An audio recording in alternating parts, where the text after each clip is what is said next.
All right, welcome back, ladies and gentlemen, to the CSO YouTube channel. We are having yet another long time no seen CSO Show episode. This is episode number 3. I have with me the wonderful Polish Terran Prodigy, Sickest. Hello, how are you doing? Hello guys. I'm good. Oh, nice. So we're gonna have a casual chat just like we had with Kratos and Bloodborne respectively. Rumbuzz in episode 2. We're gonna try to quote unquote speed up things.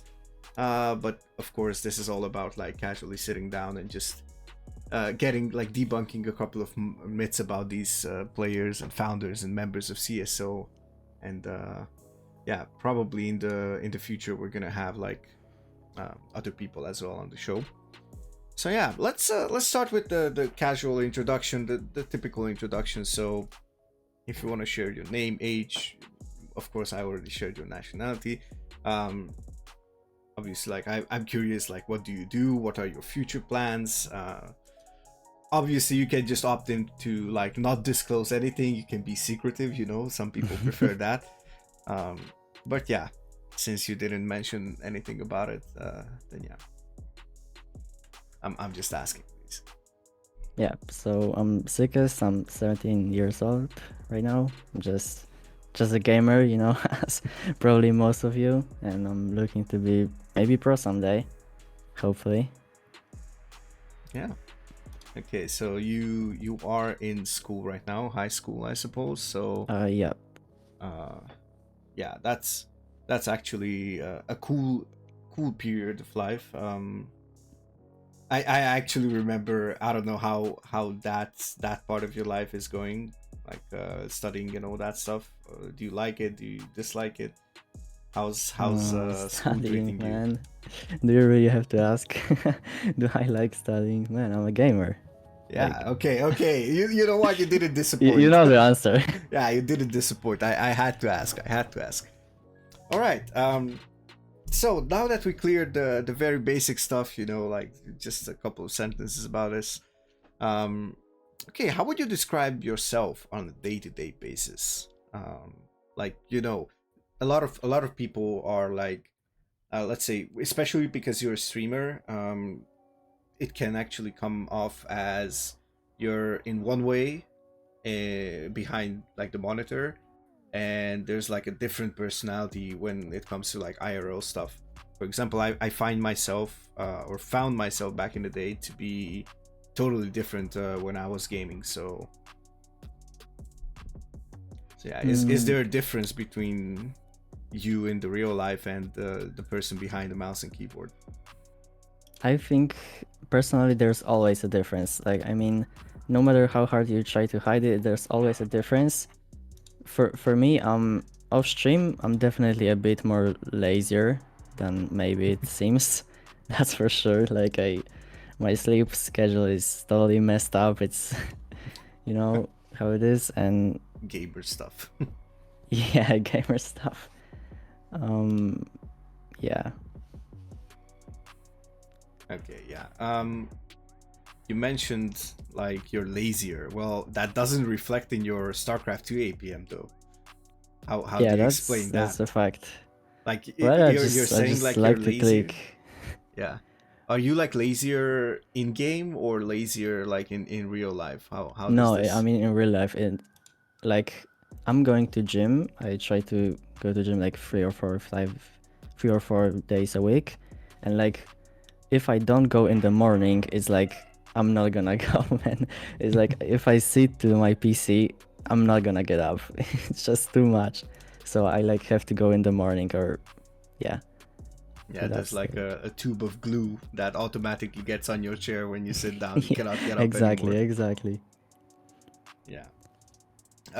Is there anything outside of gaming that actually, well, you mentioned gym, but anything else that catches your attention or something that caught your attention, like some kind of hobby, and why, if there's anything, or like gym, even like why do you like going to the gym? What's the motivation behind it? Well, I'd like to have a better posture than right now, that's for sure. I'm just really skinny. I'd like to change that one day. But other than gym, I used to go swimming a lot. That's one thing. But like other than that, I don't know. I used to skate. I used to ride a bike, I guess, with my friends. Oh, That's nice. really, but I think that's really most of it.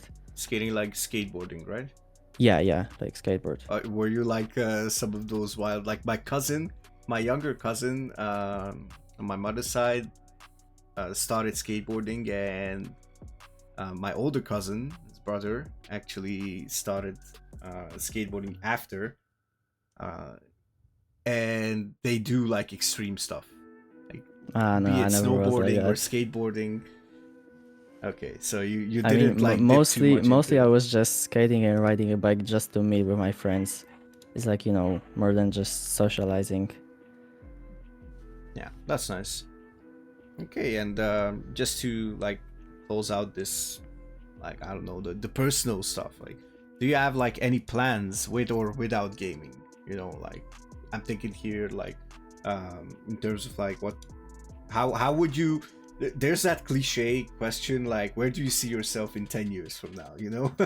That type of stuff. Of course, we don't go that deep. Whatever Well, you have, like for come. sure, I'd like to maybe be relevant, I guess, in gaming scene. But really, I don't really see anything else. That's just what I want. That's Yeah, where I would like to be. yeah, and Maybe you're young a as well. content creator, but like I mean, you I think already have the something platform. compared with streaming, gaming, something like that. That's just my thing. I like to do it. That's the most important, I think. The typical things where people are like just simply like doing stuff and then not actually liking it. um Yeah, I guess the best example is myself. I just didn't like it at the pharmacy, and then I just didn't dare to change, didn't dare to make a move. Then I did it, and actually I'm happier in that. And since then I'm still like trying to quote unquote educate people to like dare to make a move, dare to dream, stuff like that. Just because someone shatters one of your dreams or a part of them, or if like you can just pick up the pieces and just put them back together. um, Depends how much you want to fight for them, right? So I think you have the potential, in my opinion, as we were going to discuss about that as well when it comes to the gaming side. So yeah, that's actually nice. That's something new for me as well. Like I didn't know that you are planning like to be a content creator, like, or just stay in gaming. But I guess since this is a time where everything is possible, then it's a really really viable option, in my opinion. Okay, so um let's jump into a bit of history, the history of Sickest. First, let's start with the name. How did you end up on it, that's and where does actually it a come really from? good question. I mean, it has that's the best thing. It has nothing to do with gaming, games and stuff. It's just I was like just searching through some lyrics of my favorite rapper, I guess you can call it, and I just found this really cool word, the sickest, and I just fell in love. I thought, okay, I'm gonna be sickest from this day on. Nice. I actually didn't realize That's that. just it. Yeah, Oh, that's a really really cool story. Did yeah, you have any other handles that you went by before that? yeah. Before there were millions of it, you know how it is. But yeah, Yeah, I that's also the one had a I think lot. I'm gonna stick with it. Yeah. Can you like share a couple that were like Um, more relevant, or they were there I for was like like, there were a a lot of names that like was partially my name, um, but I don't know. I was like, one day I had this really cringe name. It was like AJ, That was like, I was so cringed out by that, but like, yeah, yeah, the good old AJ. Like those are like American names, like and JP, Jean Pierre, yeah. and stuff like that. I never understood how they came up with those names. Like the people who actually are called Yeah. that way. But yeah, I mean, it has a cool feeling to it in the moment. and then you're like, maybe it's like too common. Yeah. Yeah, I'm also on the same page with you, because I also changed my name a million times basically. So I can feel it. I can feel that situation very much. Okay, let's talk a bit about how you got into gaming. First of all, what is the gaming genre like as a genre? What would you say that captivates you the most, and why? Like Well, we're about talking like shooters, genres, strategy games, I don't know, indie games, platformers, whatever, like this type. Which one do you think? Well, let's say, where did you start off, and how did you end up on RTS basically? I know you played multiple mm, titles, but still. yeah. So for sure, I started with FPSs, and I don't really know how you can call Minecraft. I don't know if that's not really an The FPS, is it? sandbox game Yeah, because basically. that was my maybe first game, Minecraft or Halo. These were my first games basically because my dad got an Xbox 360. It's OG, but we used to play it a lot. But well, about my favorite genres, I think like I don't really know if you can say RTS because it's like I love Starcraft, but I don't play any other RTS games. It's like just Starcraft. Same, So same by the way. I love Starcraft, but it's not really about the genre, I think. Mhm. Yeah, And I but love a lot of FPS. Like I like literally was playing yesterday with my friend Warzone 2, and CS:GO I play it a lot. yeah, I saw So you yeah, in Warzone a couple of times these days, yeah, so it's good to see that these StarCraft players who usually play alone, um, they just join up with some buddies and that's it. yeah. I like to chill a bit sometimes from SC2 because as we know you can't chill in SC2. It's not really about chilling in this game. Oh, don't worry, we're gonna get to that point as well. All right, so the next thing I wrote up here, like, oh wait, sorry. Um, so you said FPS games. I guess as a genre, we can say that FPS games. I guess we can say StarCraft is there in the top three, but not as the genre, but as the Yeah, game. yeah. But what about FPS games? What do they offer you that other games don't? Why do you like them so much? Well, I think that's because I was playing really a lot of Fortnite. Like you would be surprised how much hours I have in Fortnite. It's like right now this is cringe, but back Wait, then I thought it was cool. hold on a second. Jackie, Matt, kick the guy. Is a Fortnite player. I mean, I wouldn't be surprised if you do this. No, never, But never. We're memeing on it, like but it's that's much about it. I was playing shit ton of Fortnite, and like I got into this stage where I have really good aim, and I just transferred it into CS, then into Warzone, and like I'm pretty good at these games. It's not like I wouldn't even be close to some top players, but like I just feel you know chill in these games. It comes pretty easily for me. Like I was global in CS, Yeah, for that's really example. nice.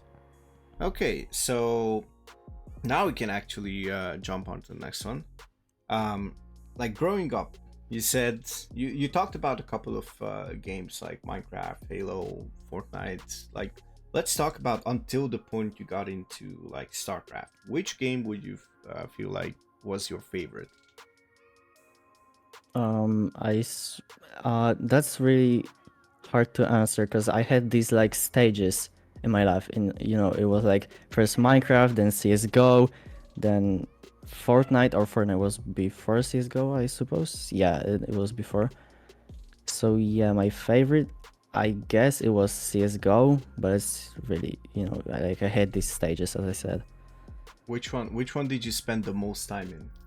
The That's most for sure Fortnite. I okay. mean, So maybe Minecraft could battle with Fortnite, but yeah. okay, and how would you describe like what's the feeling when you play these? Like, let's say compared to like the first time, or when you like got to a decent level, did you like think about it as like, oh, did you have those goosebumpy feelings and everything like that? Well, in CSGO, I pretty much stopped playing when I reached global because I realized it's really more about a team play and like, you know, your teammates than yourself. And I just don't like that feeling when you lose a game, not necessarily because of you. Oh, I see You where know? you're going. Yeah. Like, yeah. Yeah, not necessarily because you played worse, but like, yeah.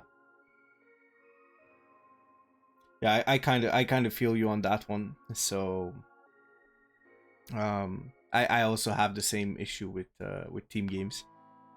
But yeah. Okay, so the question that you were thinking, like, how would you answer it? So I said here, like, in a possibly chronological order. Like, if you want, you can debunk it from, if you remember like years. Uh, what were those moments that you think basically defined you, or had an impact on you, like becoming the sickest of today? You know, like it could be like, I don't know, realizing that you're good at this thing, like that moment, or something that was outside of the game that basically motivated you, or I don't know, could be the gym, you know, like, or just the competitive nature, anything basically. If you remember a couple of these moments, or just simply like milestones, I guess, that you think are like milestones. Yeah, I think it's mostly when I realized how much fun is it to play at a LAN tournament, you know, for example in Starcraft. Like I would love to one day be there and compete at a LAN. That's really the thing that got me into, I guess you can call it, pro gaming. Okay, and like was this basically when you were playing like Fortnite? Because you mentioned that you kind of Yeah, maybe you I wanted to go made pro in Fortnite. You were thinking about it. I mean, I was playing some tournaments with my friend in Fortnite. We almost got some prizes, but didn't really manage to. But I back then I thought that was cool playing in tournaments as well. So yeah, then when I started playing StarCraft, I was already in the like stage of a competitive player, I suppose. Was this a thing in CS:GO as well? Were you No, in competing with CS:GO your we team? never played. I mean, we played I think a single tournament, but like lost right away. So yeah. Okay, we fucked it up, boys. Let's move on. It's fine. It Let's doesn't switch the matter anymore. game. Yeah. Kick the player. One tournament, you didn't perform. Let's go. See you later, alligator. There we go. Yeah, a lot of players like have these moments, and I'm really glad that you are mentioning like the LAN performance and LAN appearance, because let's be honest, there's the what you call it, esports spot, right? That's the Yeah, Polish yeah. tournament. So I know a lot of our teammates are actually like going there and just having fun, and who knows, I'm telling you, like, if you guys just stick with it, maybe it's not gonna be Starcraft, maybe it's gonna be Stormgate, who knows, um or another RTS, who knows, something just pops out of nowhere, you know, you didn't know about it, and you're like, oh, what the hell, this is much cooler, and you're gonna switch, and I'm calling it, like, you guys are going to be the future there. So um yeah, I guess like, how do you feel about like your chances of getting there, like accomplishing this? Well, to be totally honest, I have like 5% chances to be pro in StarCraft 2. But that's the thing, it's StarCraft 2. When Stormgate releases, I think everyone has decent chances because it's like a new game. At the beginning, everyone can be good because the first that you know finds some strategy or a good unit basically is pro at the beginning. So So yeah, that's how it is. You just have to go with the game and hopefully make it happen. Yeah, I But in remember. StarCraft, it's too many mechanics that I am far away from the pro, you know? Yeah, I think you need like more time and basically like do you say like 5% chance because like StarCraft 2 seems like it's declining, or why do you think it's like Well, I 5% mean, only? pros has been they have been playing for 15 years. I mean, I'm not even that old. Well, I guess I am, but Oh like, yeah, you know you what, you get what I mean. yeah. Well, you weren't playing any. Well, technically, if you think about it, I think it's like what, around 3 years when you start like memorizing stuff and everything. Until that, it's like instincts. I guess. At least I don't remember anything from being like 2 years or 1 year old. They just tell me stuff about it. Yeah, back then when you were like a newborn child, you were screaming so loud, and I'm like, that explains some stuff. But yeah, I get what you mean. So yeah, I kind of agree because I also feel like a lot of players who, especially like I'm only in Diamond, right? But even the players that I used to quote unquote flame people for having like tens of thousands of games and only being Diamond, and now I find myself that I have like, I think 3,000 games on my main and I'm still just Diamond, so I guess the joke's on me. So yeah, that's, can't recall who said it, but like they said Diamond is like the bronze of players who are actually taking it a bit seriously. So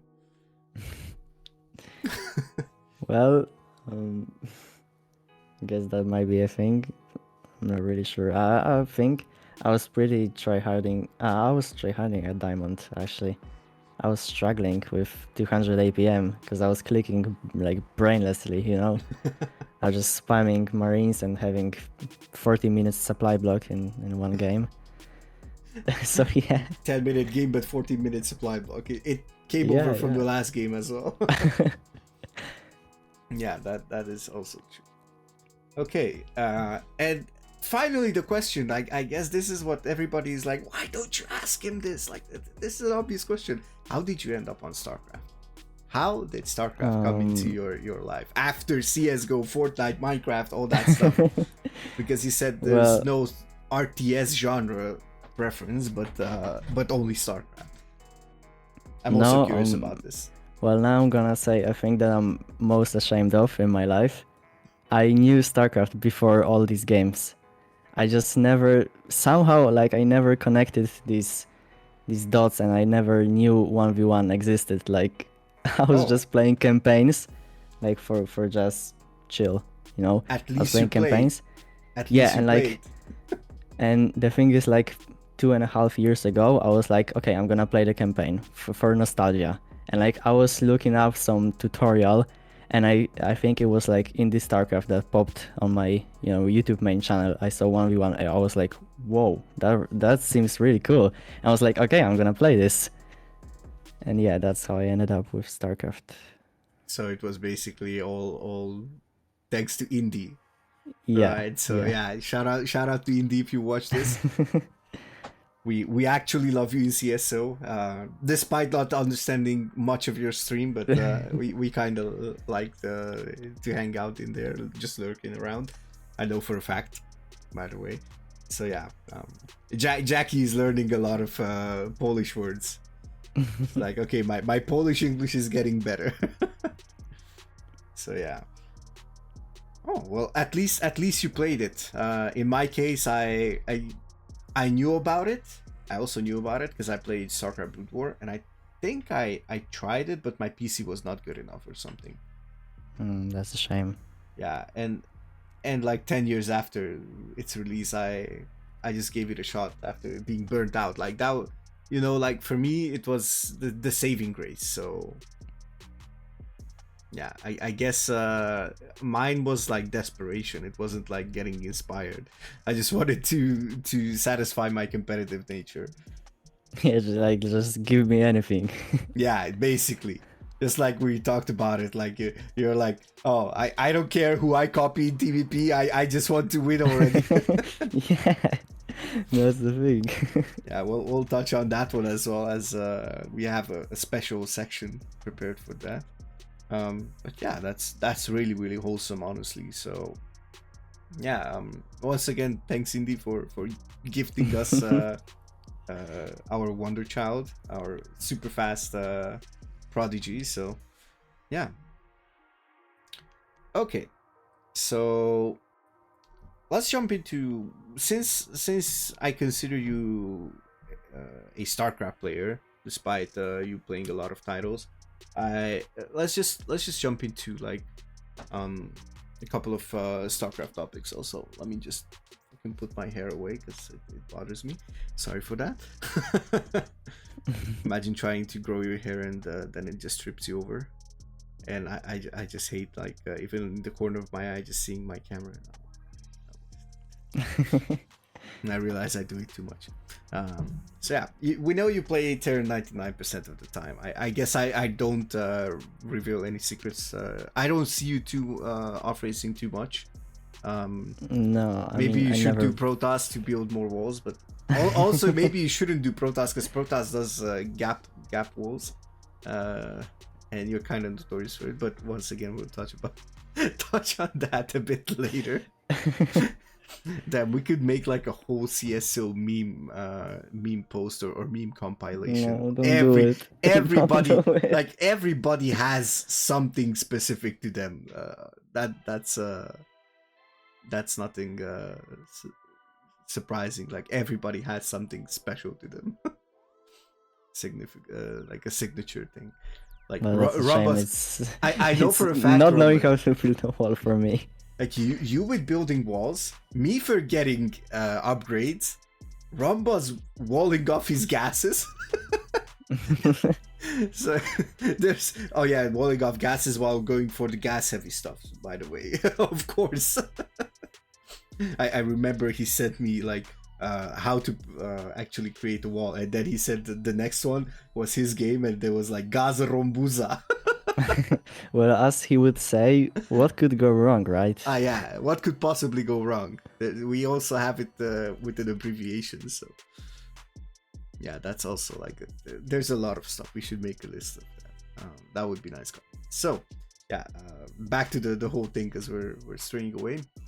So yeah, arguably it's the most difficult race. That's what a lot of people say. I'm not saying it, so I don't know about that. I think the sophisticated aliens are the most difficult because they get bullied every single stage, in real life and in game. But you know, it's not about me. This show is not about me, so who cares about my opinion, right? No, yeah, I do care. Of course. So arguably it's the most difficult to play since there's a lot of microing and everything. I personally think there's a whole layer to it with the whole add-on switch and timing attacks. I think the timings are the most strict with Terran. I'm gonna give it that, and that's why I feel like it. I feel like also Terran players think that it's the most annoying to play. But okay, so that begs the question, basically, why would you pick up such a race? And that's actually torture yourself, you know? That's actually also an interesting question, because that wasn't my choice. What do you mean that wasn't your choice? At first I was playing Protoss. I wasn't playing ladder yet because I was like, when I started playing the game, I was like, before I'm gonna hop on the ladder, I'm gonna play unranked and against AI just to learn the basics of the game. And back then I was playing Protoss. Then one day I wanted to challenge my dad because he showed me Starcraft, and I wanted to challenge him, and he was like, I'm not gonna play with you if you're gonna play this race. So I think he knows the stuff. And basically he made me play Terran, and then I thought it was cool and I switched. That's the story. Traitor! So I didn't pick Terran. So that's why you occasionally play Protoss here and there. Okay. Makes a bit more sense, honestly. I don't think I ever asked you like why would you play Protoss as an off race. I think we have like a game queued up on the CSO YouTube channel between you and Rombos on New Gettysburg, the old school map. Spoilers as usual. This show is full of spoilers, by the way. It can be happening today, tomorrow, before this show even releases, or it could happen a year from now. So stay tuned, anyways. That's how we keep. That's how we keep viewers. You know, they come back. Is this the game? Is this the game? No. Okay, maybe tomorrow. So yeah, that's how you actually. Okay, so I guess if you wouldn't pick Terran, because that would be the next one, would it be Protoss the race you would play? Yeah, I guess I would be playing Protoss, but I don't know. I mean, anything could happen. But I was supposed to be playing Protoss. Yeah, I guess that's. I guess you can say that. What about Zerg?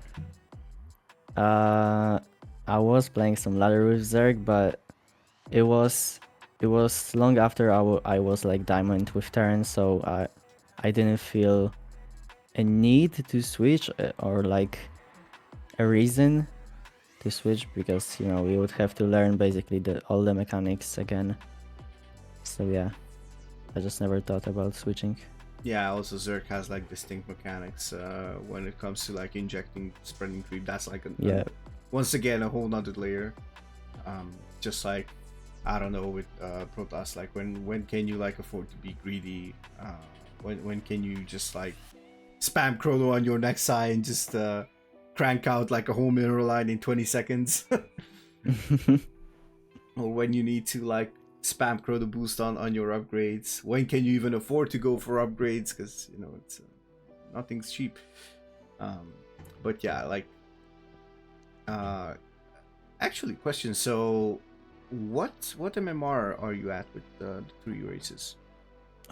With Protoss, I'm basically 0 MMR. Never played a ladder game. Okay. But with Zerg, how I would think you I'm estimate like, yourself with Protoss? that actually depends. If I was to play for like a week or like 2, I'd be probably around, I don't know, maybe around your level, I guess, because I have the mechanics. With some Mauzy coaching, of course. Yeah, of course. Otherwise, I'd be like 1k MMR without your coaching, that's for sure. Yeah, but no. with Zerg, also I haven't played a ladder game with Zerg for like half a year, I guess, but I was 2.7, I guess. I think. And what's your Terran? I was right plat, now? I think. Yeah. That Terran is like 4.2. Oh, nice. That's a bit low for me. I mean, I was at my peak I was 4.5. But yeah, I'm trying to get back there. Once you get 4.5, it's like question of like when you get back, not if. As I always say it. So yeah.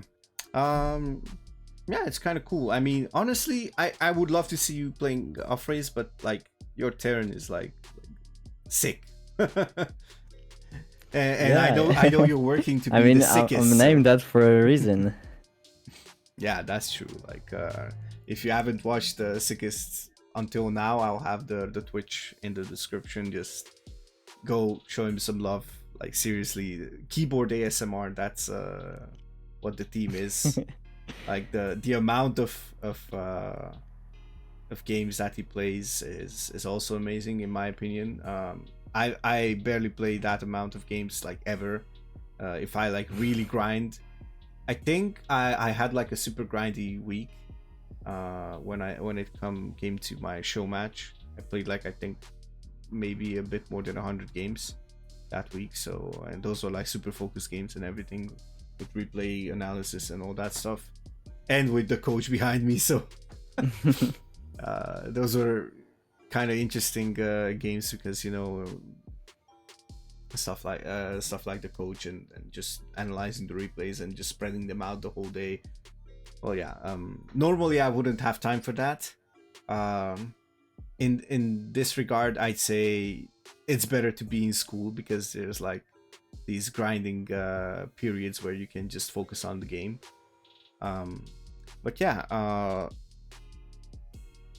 Okay, so that would be the one of the questions. So let's jump actually onto that one, because now I'm curious. How many games are you playing, like in a given session, or spread out the whole day, or do you like play them at once in one sitting, or do you like play 2 games, then I don't feel it right now, play something else, then come back to it, like play 5 games, now I feel it, okay, let's continue, and stuff like that. And how many Yeah, hours do you so put in it, like on average, I guess? it's like right now it's like probably 2 hours a day, which is really low, and I need to play more. I think if I want to do anything, I need to play more. And also the other thing, uh, before, like some time ago, I was playing like at once, as you said, just 10 games in a row and that's it. But right now, I often do something like I play one game, then I like go watch something, and then play another game. It's like, and it takes like 5 hours, but I only play for hour and a half.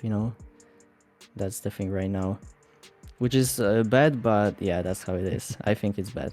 I don't think you should do that. Well, yeah, depends. Well, actually depends on how you feel, how you think about the game.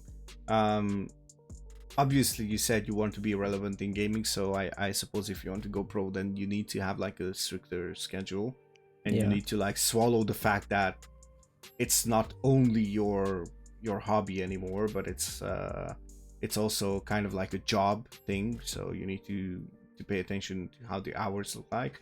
But for me, for example, me, the casual content creator, I don't know, fire it up, play a couple of games. Okay, now I'm not in the mood anymore. Then I jump back into it, because I'm like, in the evening, I'm like, oh, okay, so now I grinded this or this game. I'm actually in the mood to play like 2 more Starcraft games, and then I just watch a video or something, and yeah, then I return to it like, before I go to sleep, I'm just gonna play one more or something.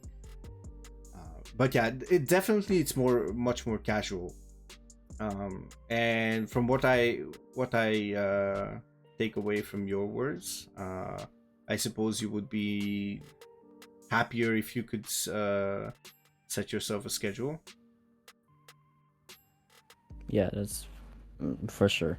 I mean, if you speak from the perspective of a competitive player, then I think you need a schedule. It's not like you just play when you feel it. You just need to grind, How would which that look I'm for you? trying to work on, but yeah, you know how it is. Yeah, how would you like how would you do that? Like, how would you realize your schedule? What would it Uh, look like if you could like set up any kind of schedule? Probably like wake up at 10 a.m., I guess, go to the gym, eat something, then chill for a bit, maybe go out with some friends, and then like sit and just play for straight 4 hours, and that's it. Uh, Nice.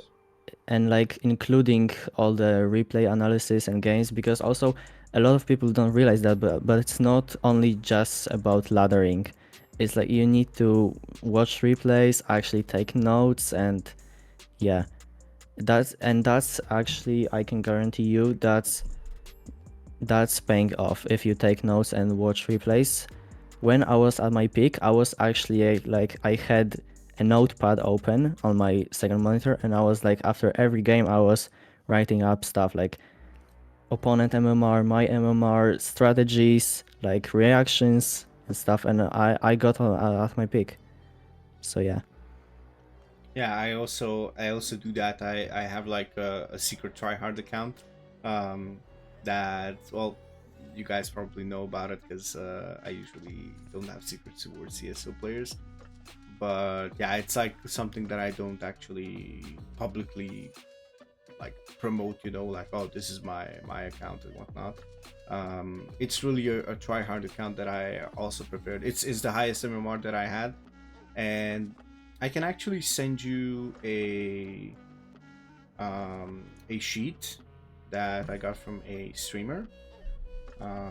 Maybe you saw her on my chat. It's Maple, Maylamau, Yeah, and she's I yeah know her. she actually well, I'm gonna ask her if she's cool with it, because it's like a subscriber only thing, but it's like a sheet, where she actually just set it up like, okay, you complete all that information, and there's gonna be like already prepared graphs and charts and everything, and you can like take notes and everything. And honestly, are you also the type that just writes it down and memorizes it as you write it down? Does it help you that way? Yeah, I think it's good to write stuff down. Basically, I think it works on your brain and you like memorize it more than if you would just say it to yourself, I guess. Okay, nice. uh all right, so that actually will get us into the next topic. We kind of skipped one, but that's going to be in the closing part of this section. um so well, let's just say it like this. So let's pretend that right now I am basically your student. You're the coach, or you're the player, and you want to actually teach me how to basically practice and how to play the game. I have the basics. I know build orders, or let's say I know how to learn, or no, wait, basically. So the idea would be, I know about build orders, but I actually struggle learning them.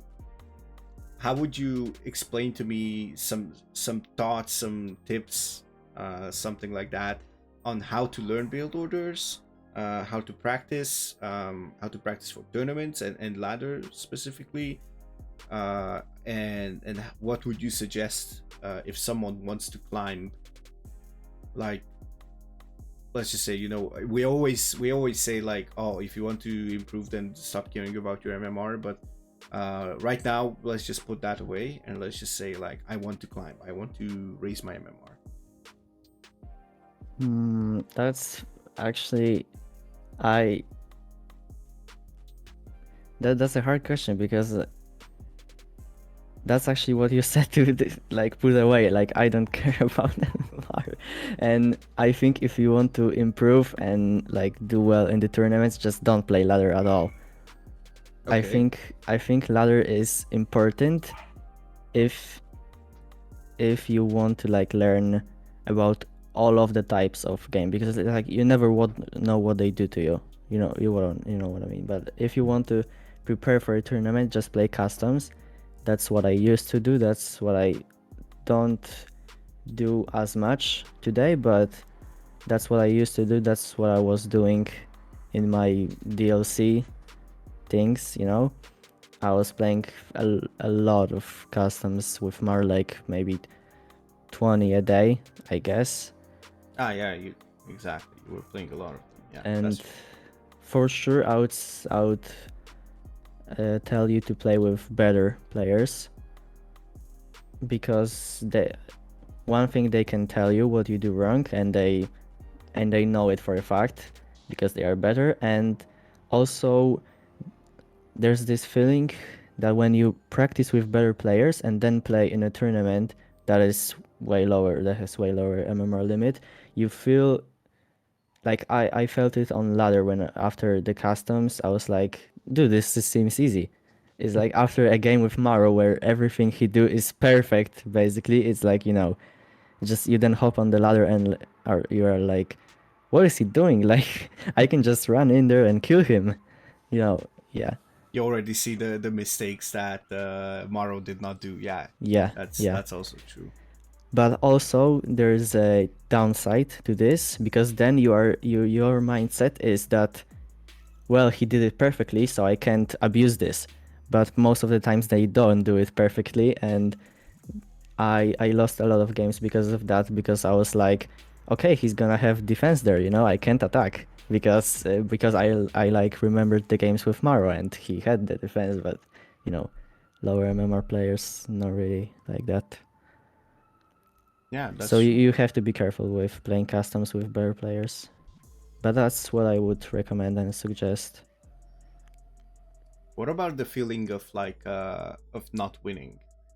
Because there's a lot of players, me included, who actually like even if I don't want to, like I'm just gonna call myself on the board here and just talk about my own experience. So um, basically, when I play custom games, especially if like if even if it's like a slightly better player, um, there's those feelings, you know.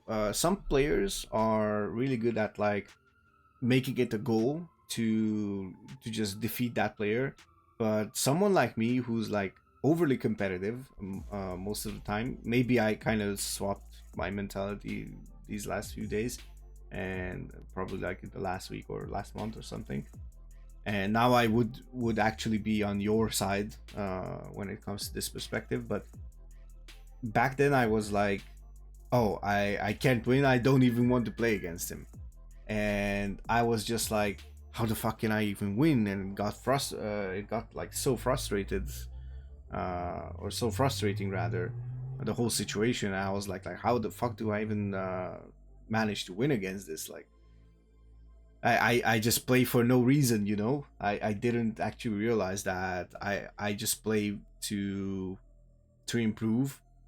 I literally was playing like not to lose, I guess, and I was just playing for the win. I didn't realize that I'm going to improve later on and all that stuff. So I guess now I would say that that is a great mindset that you have.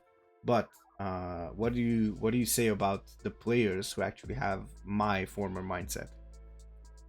How would Yeah, you deal with that? I think, to be honest, that's the worst mistake you can do in any basically competitive game, to like set yourself on the wins.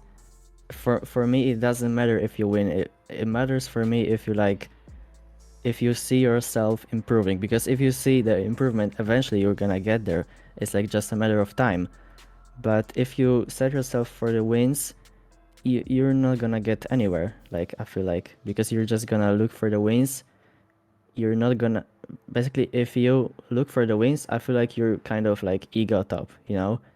And you're gonna, instead of looking for your mistakes, you're gonna look for the opponent's mistake and be like, oh yeah, for sure I did it better, so why did I win? Why didn't I win, you know? That's what you can't do.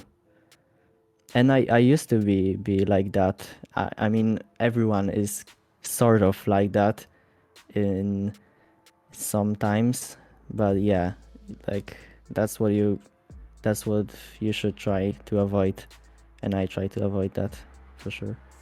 Yeah. Okay, and what about learning build orders?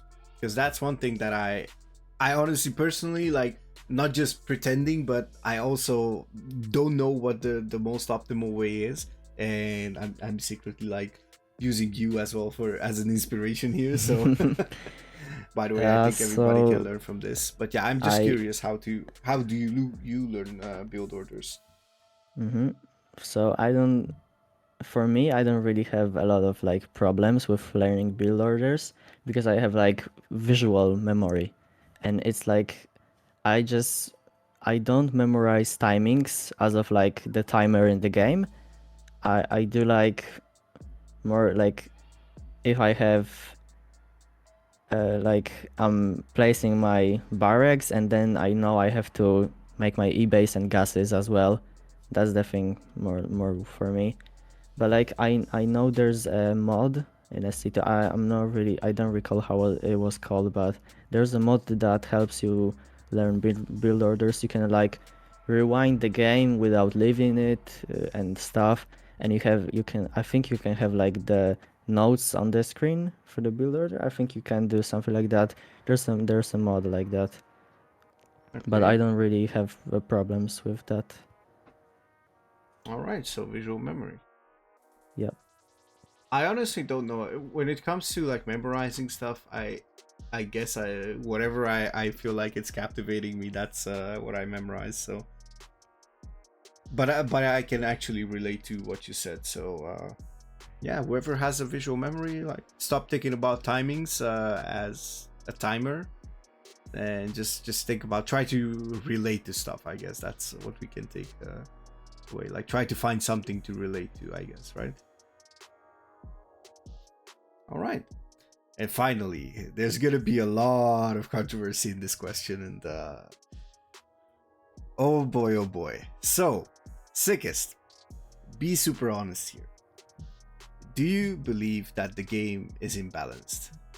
Because there's a lot of people. I know I asked it this way. I could have asked it like, do you believe there is some imbalance, or do you think the game is balanced or something? I asked it this way for a reason, because I think we at the lower level, we are actually like complaining a lot. We can admit that. I also complain a lot, even when I'm winning more than losing. I'm like, of course he has like 3 minutes of supply block time. I have 30 seconds and I do it, and I look away for 1 second and the Widow Mice just destroy my whole mirror line. Or with the Zergs, I'm like, he attacks from like 3 angles because he can just move 3 armies, and one of them is Bailings and just destroys my entire base, and I'm just dead. Or with Protoss, when I'm like, I've been dodging like disruptor shots like for 10 minutes straight, and one single disruptor ball hits my army and it hits all my units and blows everything that seems up. like my POV. Yeah, see, you can relate as well. So, but in truth, like if you are super honest about yourself, we're not talking about the fact. Like when I think about imbalance, I feel like something that is obviously too powerful at every single level. Like not even the pros can deal with it properly. Do you think there's such thing? Well, then obviously there's the problem that like some things are way better on the lower levels than on the pro levels. Obviously we know that. Obviously we all know that. So I guess you can't really say it's imbalanced, because at the pro level it's pretty even in the win rates in the matchups, but I don't know, it's really hard to say. I think every race has something imbalanced, like some timings that are way harder to execute than to defend, some units that are way easier to use than to fight against. I guess I think every race has some part in it, so it's pretty balanced, I guess, I would say. Okay, that's a really I nice think at our level there's no such thing as imbalanced. I mean, we are 3K level, 4K. It's just we need to put some time in it, and eventually we're gonna make it happen. Like pros somehow do this, so it's not like it's undoable. There's a method to everything, so I guess yeah, you're right. If you had to pick like one quote unquote imba strategy unit, I don't know, playstyle, whatever, from each race, what would there be? And let's start off with your least played, I guess, the Zerg. Okay, Zerg, I think. Well, what I don't like from my side is just one fungal, like literally, basically killing your whole army, because then banelings just roll through them, and like it is pretty easily. You can avoid this pretty easily, but it's just like, yeah, that's also a thing. But like when you just don't. When you look away for a second, there's a fungal. Next time, I mean, for the Zerg is just one click, and for you lose your whole army because you can't even pick it up with medivacs. I don't know if you knew this. No, you can't pick it up. I actually didn't. So that's the thing. You just lose. You just lose your whole army for free, I guess. Okay, that's interesting. Also, did you know that you can pick up Vikings in medivacs? Yeah, I knew this. Okay, because I think I watched Nicorak versus Han Mano was casting SSL Cup, and that's when I realized it. we were casting with Linklad, and we were like, I didn't know you can pick up a Viking in the medevac. Yeah, we sometimes do this in TVP when you kill the Colossi and just land the Vikings. You can micro a bit.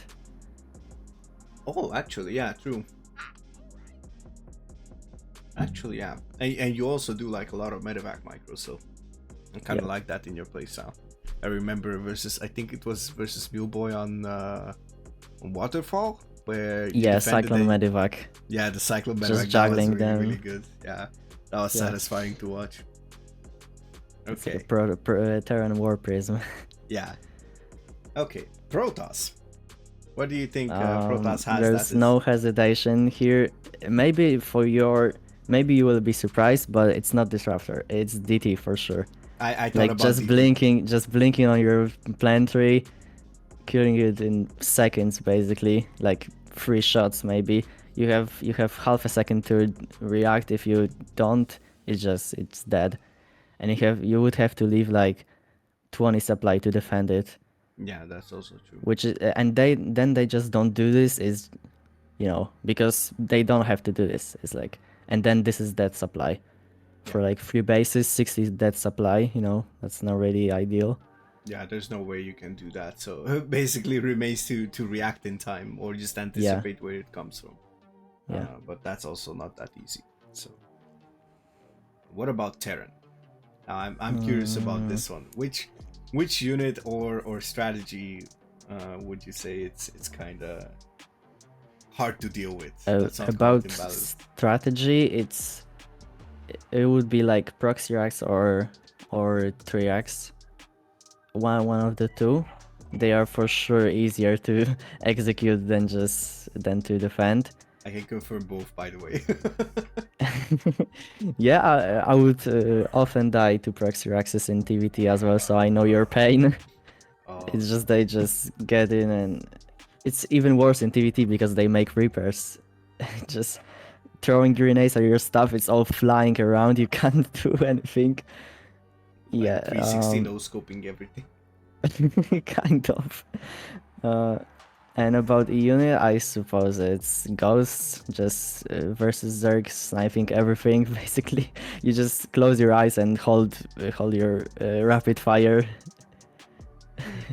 button, just kill everything, I guess. Well, now they nerfed it, but yeah, it still kind of does its job. At our level, I think it doesn't really make any difference. Yeah. Pros can react in time to like unburrow and just run away, but yeah, I think at our level it's like you just pop the cloak and just start sniping and nobody just bothers about it.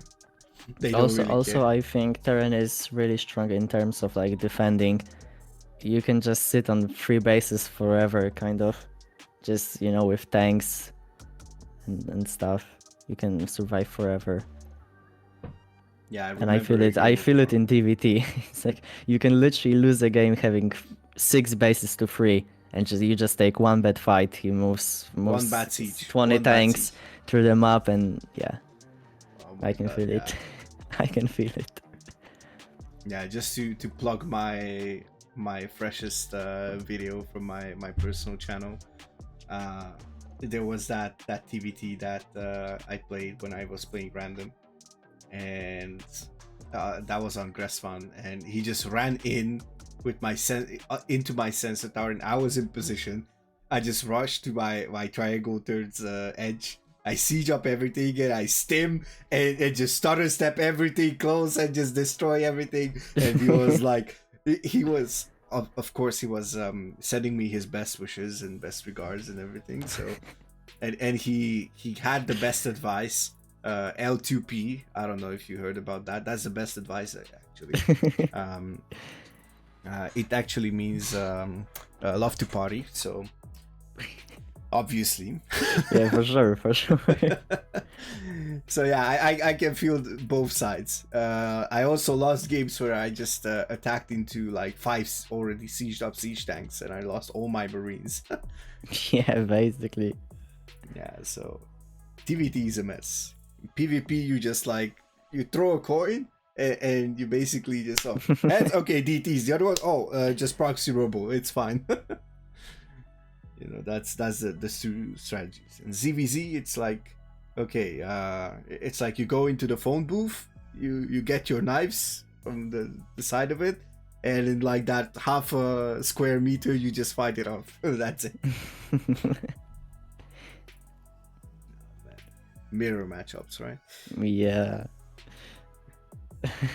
Okay. The worst part of the game for sure. Yeah. What's your favorite matchup actually? Let's break it down, like favorite matchup to play and favorite matchup to watch. Both are the same, I think. TVZ for both questions.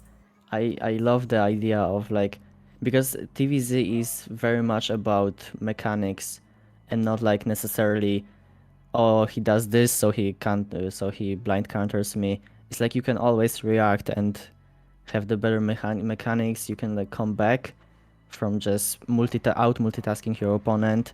I just love that. And all for watching, yeah, it's really intense in the pro level. They're just like, Terran never gives you the the break on the pro level. That's also, it's really cool to watch. Yeah, now I kind of remember your game versus Maru, the ones that I actually, your games versus Maru that I actually saw a couple of them. The ones you played in the best of 7 and the one that you sent me for Spectrum. Those were like really, really active. Like I struggled there's as never a caster. break, is there? Yeah, like I just struggled as a caster. I was like, okay, one eye glued to the minimap, the other one like trying to see what's happening on the battlefield. Yeah, like, I just love that. I love that type of play. Yeah, it's really, really cool. Who's your favorite player actually? From the pro scene? Yeah, pro scene. For a long time, I think it was Clem for sure. That was a big inspiration for me. Well, that's basically I play his style all the time. But I think right now it might be someone like Maru or some maybe some technically slower player, but like more understanding of the game, because Clem is really like depending on the chaos, which I can't really execute as him. He's just a beast here in that type of situations, and it's better to watch someone else, some other turns, some slower technically turns, to do things that are more, you're more capable of doing them. Same with every race.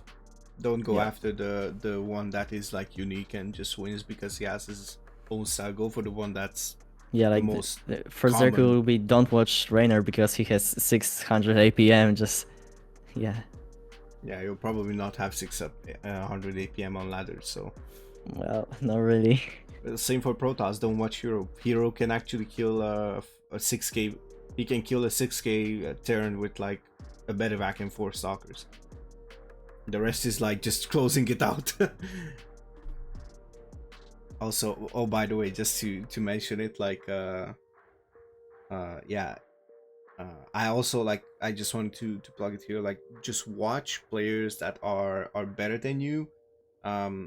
Watch the pro player if you want to learn. Watch the pro players, in my opinion, only when you like the highest level pro players, only when you like want to see what the limits are.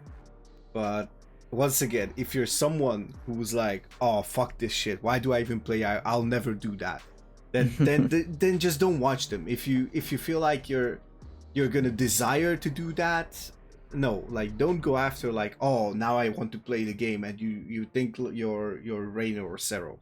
No, just find someone, I don't know, someone who's like super standard, has a decent level, has decent mechanics, has great macro, can execute build orders, but doesn't have this utterly unique style that no one else can replicate actually. Who's someone from the lower MMR players who you would actually follow? Lately I've been chatting a lot with Ino. the player from Berserker and my ex teammate in MSQ, you know. I've been chatting a lot with him, just learning the PvP because he's way better than me, and well, he has way better understanding of the game. It's like I'm faster, but he has a better understanding of the game, and we can share a lot of experiences between us. He was saying in So your for chat sure. that PvP is so easy. Yeah, he was. So I was kind of surprised. I literally told him like, hey, you need to sit down with Sickest and just talk with him. And do you feel like you figured out something that you didn't know before? Yeah, we found a build together, and I'm trying to study it Nice. from the yeah like on the days right now. Yeah, good luck with that, man. It's about time to fix your TVP. So yeah. Hopefully. All right, we're gonna dive into a bit of an interesting topic here. I named it parents and gaming slash esports, or I could have put like versus, but I feel like it's not that much the case anymore. They're not as much against it as they were back in the day. Um, so yeah. Um, Basically, we have the parents who are either acceptive or unacceptive of this whole phenomenon called esports. Back then, it was like probably a couple $1,000 industry. Now it's a Yeah. couple $1 billion industry, Yeah, more like it. more mainstream and everything. Do you actually feel pressure, or do you feel like your parents are either supportive or not supportive of you? What's the case on your side? For me personally, like my parents enjoy what I do. Like they love that I have a hobby and I'm trying to improve and stuff, but they don't really think it's like a way to do it, you know, to live a life, I guess. Ah, yeah. So yeah, I'm just trying to improve that. That's what I like to do, and that's what actually can you can live off it.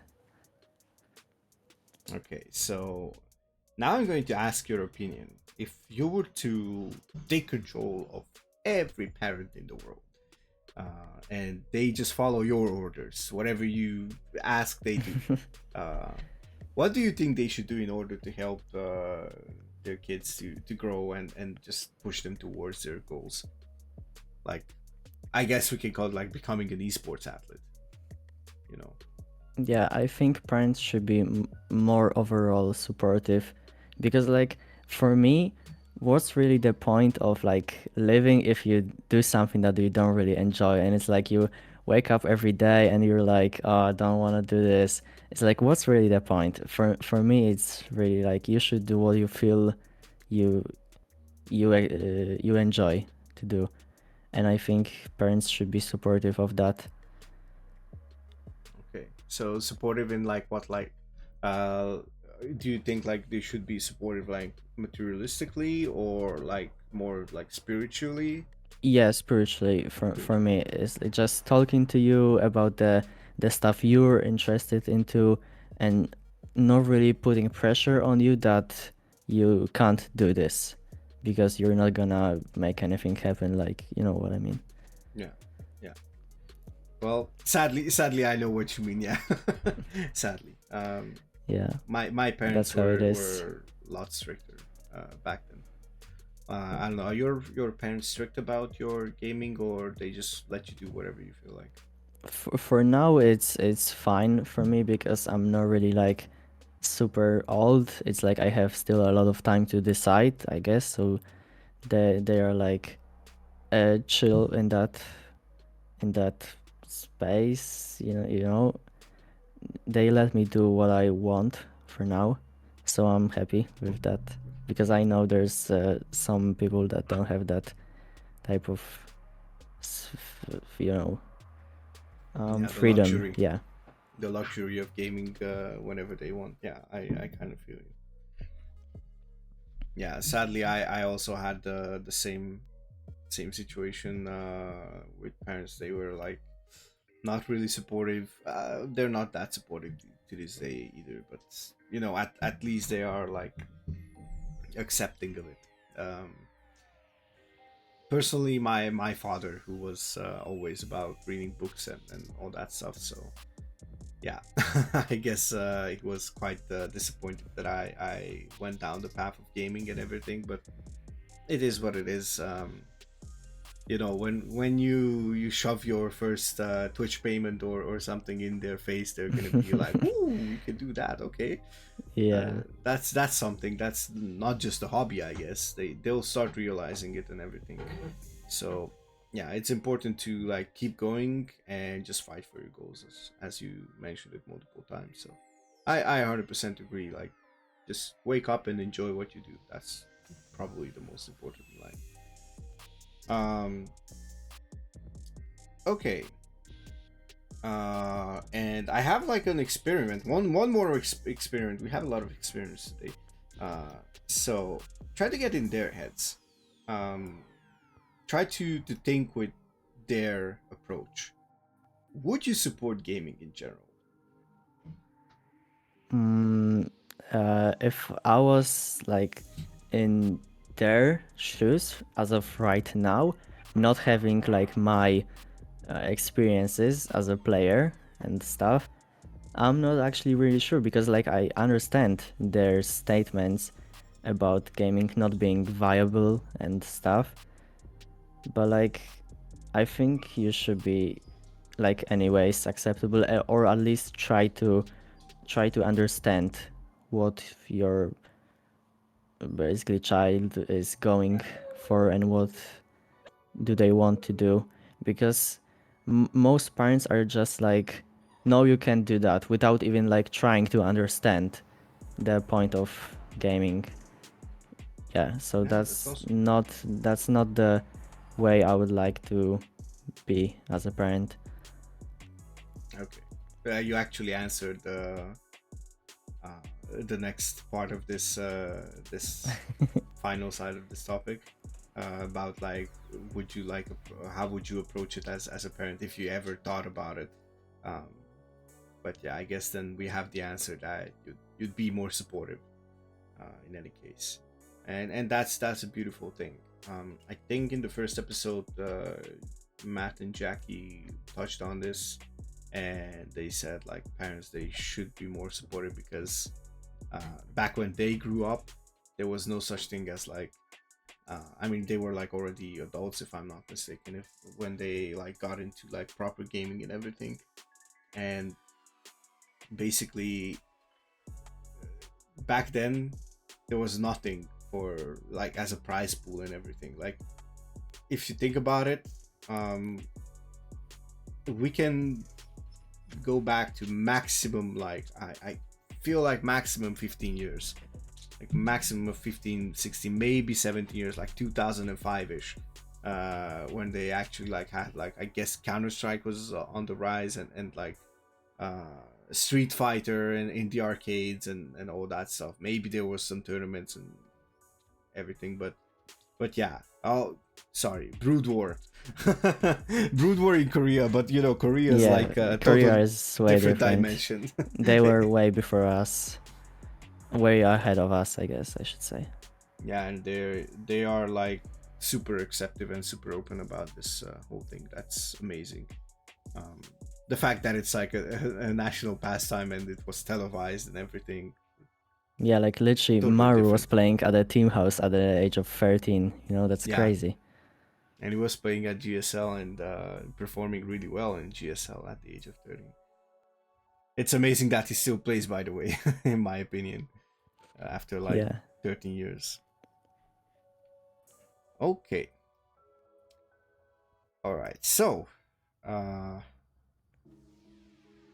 yeah, I guess we kind of got through this weird topic. I call it the weird topic because I have negative experiences, but I want to give positive experiences to people about it. And I'm always curious, I guess, how people approach it and how other people, you know, it's a thing like, did you suffer as well? You know? did you wear my shoes or did you wear like someone else's? But yeah, let's move on to a section that I kind of like butchered in together, like CSO, Starcraft 2 goals, tournaments, and competitive gaming in general, or I guess related to Starcraft. So yeah, so the common question that I asked about like I asked everyone the same question so far: how did you end up here? For now, you mentioned you were in NMSQ. You can actually like give me a rundown on if you had like more teams before that, on how you got into CSO. What was the history of teams? So NMSQ was actually my first clan. I got invited by three members, by Maro, Ino, and Diabella at the time. Because we met with Diabella in the tournament. It was some design killer like tournament, and he was like, "Hey, you wanna come to our clan, just hang out and practice together and stuff?" I was like, "Yeah, like Polish community for sure. Like I want that." And then Maro, I think, was asked by Trifax to join CSO, and then naturally Maro asked me to do that as well, and yeah, I just took my chances and yeah, wrote to Blood Rain. Yeah, so that's how I ended up in CSO, and I'm really glad I did. Yeah, another shout out to Big T, aka Trifax, for supporting us not only with top tier gameplay and being active in Clan Wars and everything, and just being the dream player of any team manager, but also like bringing in new and fresh blood. So yeah, it's actually a really cool one. So it was like all of a sudden, and yeah, of course. Yeah, By the way, yeah, it just happened. yeah, and of course before the person just gets mad and is like, I did the whole thing. Yes, I see you, Maro. Huge shout out to you as well. I think I have a feeling that we're gonna get this name once again at some point. But yeah, there we go. Look at that. I just looked at my notes and I already see. Okay, who are your favorite players? Give me a top 3 or top 5 if you cannot do top 3. Give me a top. Top 3 players. Top 3 or top 5 players in CSO, or people, like not just based on performance, but like the people you like the most. That'd be for sure Maro. you know that there well. We go. So top one, Maro. I also used to spend a lot of time with Rombus, playing bunch of other games like Warzone, CS:GO, and as you mentioned earlier, we were playing Off Races in Starcraft 2 as well. Also a bunch of arcade games. Yeah, we just spend a lot of time. And then also I love hanging out in your stream. you also have something interesting to say. Like always, I like to see other perspective, competitive perspective. Yes, I always like try to analyze what happened and end up saying some nice bullshit all over the place, and like, yeah, but obviously I love everyone, just not spending as much time with everyone, like, yeah. Of course, yeah. Okay, so we stick to the top 3, or you yeah, that's fine. Okay, no, that's fine. Obviously you love everyone, like that's I hope towards CSO players. I'm talking to CSO players who watch this. I hope it's a no-brainer that we all love each other a lot. But yeah, it happens in every single community. Like there's no shame in it. There's people you are attached a bit more than others. So, yeah. Okay. Do you have a favorite moment that has anything to do with CSO? I feel like it's gonna be in a lot of questions. This my answer. It was when I was playing the DLC finals. I was looking up the VOD, and I was like, dude, this chat is crazy. Like everyone just spamming go Sickest, Polska Góra as well. It's the classic. So that made me really happy and Which motivated to line? play. Which line is the classic? Polska Górą. It Oh wait, means like yeah. Polish in the top. Ah, yeah. Yeah. Yeah, and I remember there was like "Go Poland, Go Sickest." Yeah. It was like a It lot was of just lines. literally that was the whole chat. Yeah, you had a lot of fans. I mean, obviously, whoever followed me, I was like, "Come cheer for Sickest." I Yeah, I cannot love you do it. guys. Like, I can only like subtly do it, but like this is the guy you need to cheer for. Like, my teammate, my brother in arms, my CSO team member. Like, yeah.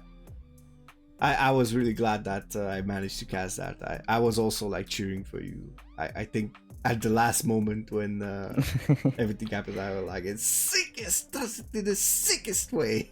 Yeah, I remember the line. Yeah, that's that one is an epic series, by the way. Yeah.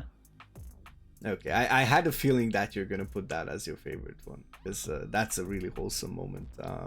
I was actually more happy to see everybody cheering for you than Yeah, like that's the moment that stays in your head like forever. yeah. So for sure.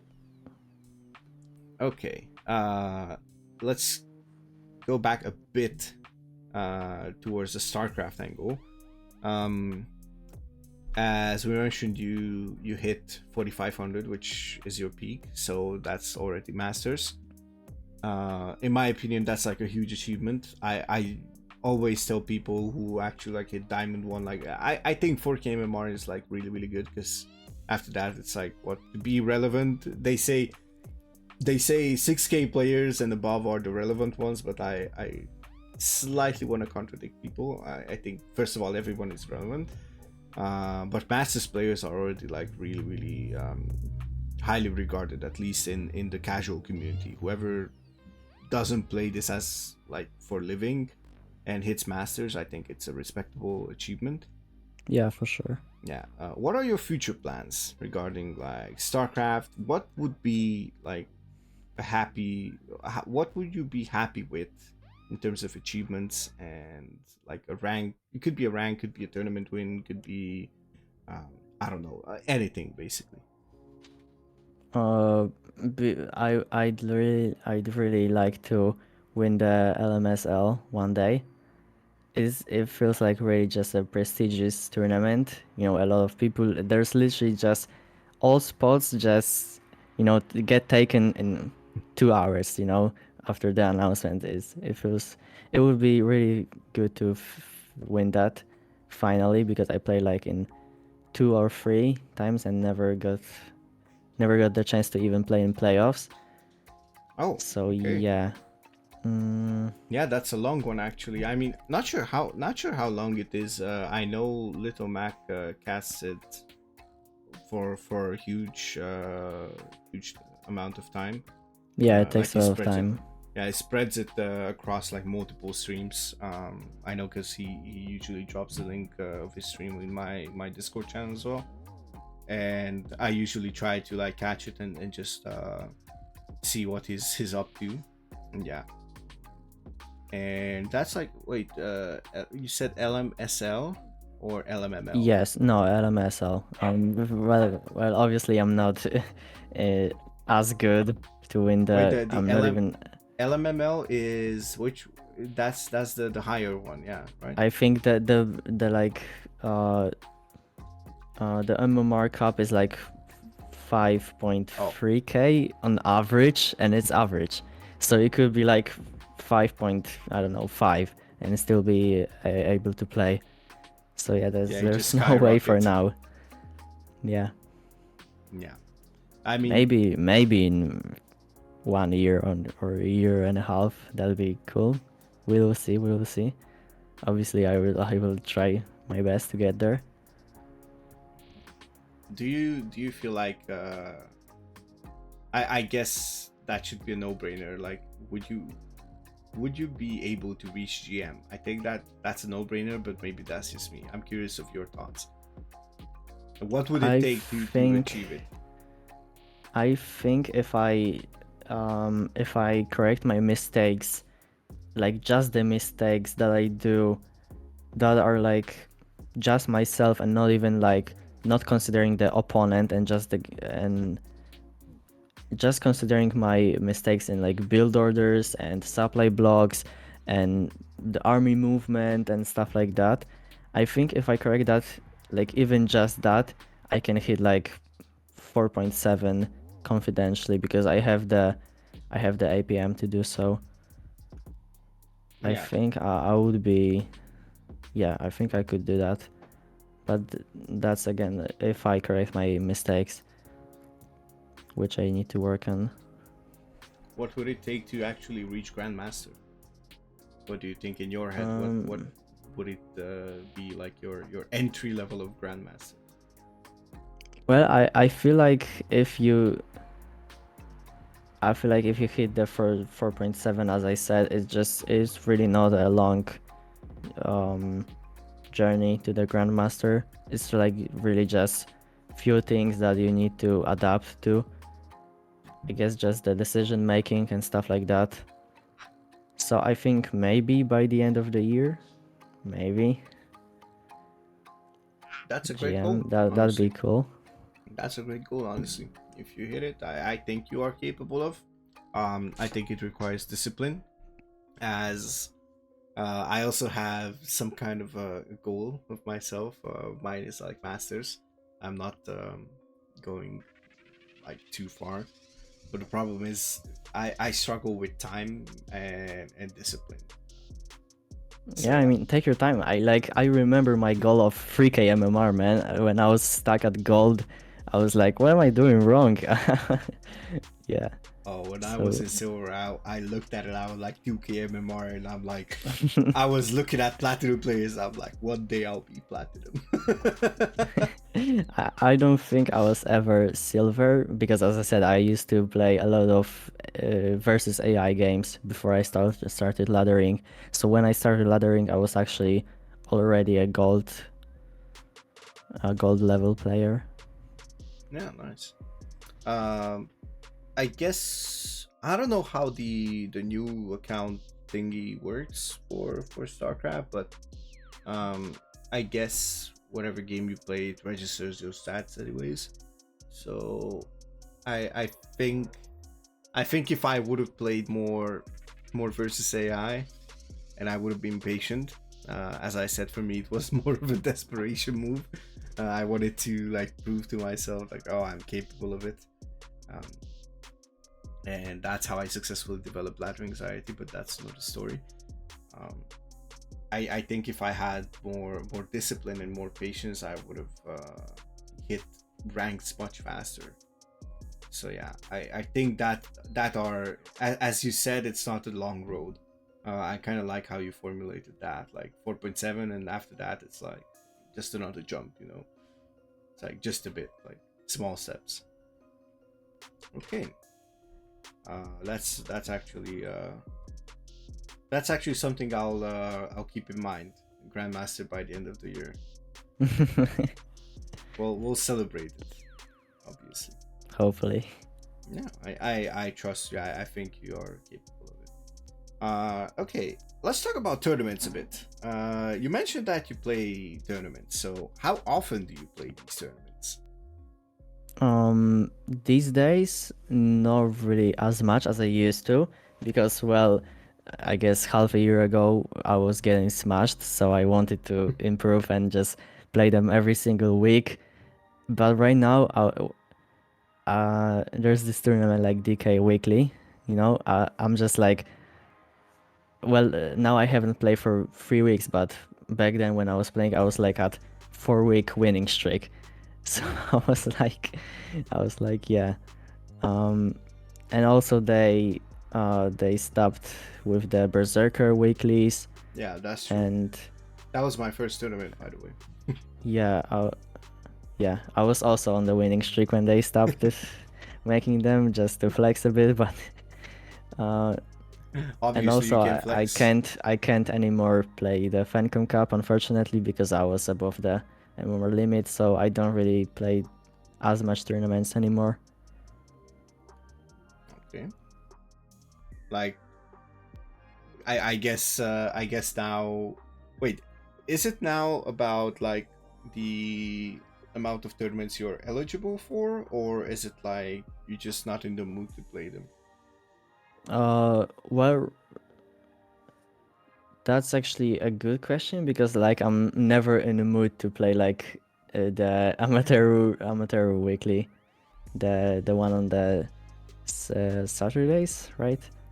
I never play them. I don't know. I just don't like it. Like Saturday evening, no, I'm never in the mood to play. But the rest is I'm waiting for the tournaments now. The big ones, basically. Yeah, I guess DLC is gonna The come next up as well. DLC, the next LMSL, the DK cash grab, and stuff like that. Nice. So yeah. I also need to like get my sub. I actually checked and I was like, wait, there's no amateur league weekly today. I was like, you were saying like around 9 p.m. and I'm like, well, technically I should be eliminated by then. So yeah, it was fine. Then I realized there's no. Yeah, I gotta say, I also had that mindset. But you just gotta keep grinding. Like as I said, like a year or half a year ago, I was getting smashed every week, man. It's like it was so annoying. First round or just like they were double elimination. You know, it's like the top bracket and the lower bracket. I was just 2-0 in the series. I mean 0-2. And I was just I but kind of kept grinding, kept watching replays, and now I'm on the winning streaks. And yeah. Now they have to stop the tournament themselves because you're winning too much. You're taking all the money and everything. Yeah, I mean the funny thing, last weeks of the Berserker, they started adding prize pool to maybe get more players, and it was like for literally 3 weeks only before they stopped making them, and I won every 3 weeks. I just won 3 weeks in a row. $30 for me, thank you. And yeah, quick cash grab, you know. I'll take my monthly payment, thank you very much. Players are like, what the fuck is this guy doing? And you're like, it was like almost every single week me versus Cyril in the finals. Also, by the way, Cyril got me in the tournaments. I met him on the ladder. Like I didn't ever know like Diamond Championship existed and stuff like that. He got me into the tournaments, so big shout out as well.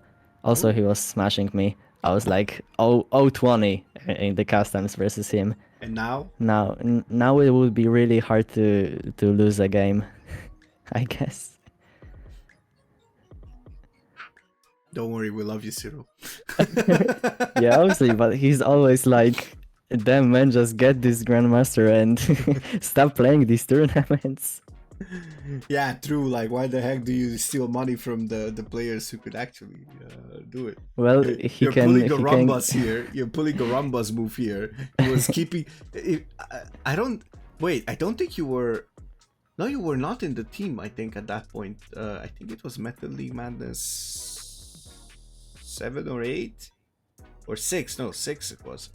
Was he just off racing in them and winning every single time? No, because off racing was not actually allowed, because like 3200, you know, everybody can off race and just smash a couple of players with their off race. I think he just kept his MMR low or something. Like he barely played and everything, and I was like, okay, just come get your tournament win, get the hell out of here, see you later. After that, he skyrocketed to like 3-5, 3-6, you know. Well, coming back to the topic of Cyril, he can thank Maru for that, because my TVZ is just way above other matchups. Yeah, your TVZ is 5k. Your TVZ is 5k. Kind of. Yeah, you have. I mean, well, we don't talk about that little show match that Kret got the buff, because I offered money as well too. I actually spoke to Kret after that. Don't talk about it. He was just playing low eco every single game, man. I mean, It's I so talked to annoying. I talked to him, and imagine, like, if anything, I got him back into the game because he was like, "Oh, after that, I realized like how much I want to play." I'm like, "Well, see, that's what I needed to do, I guess.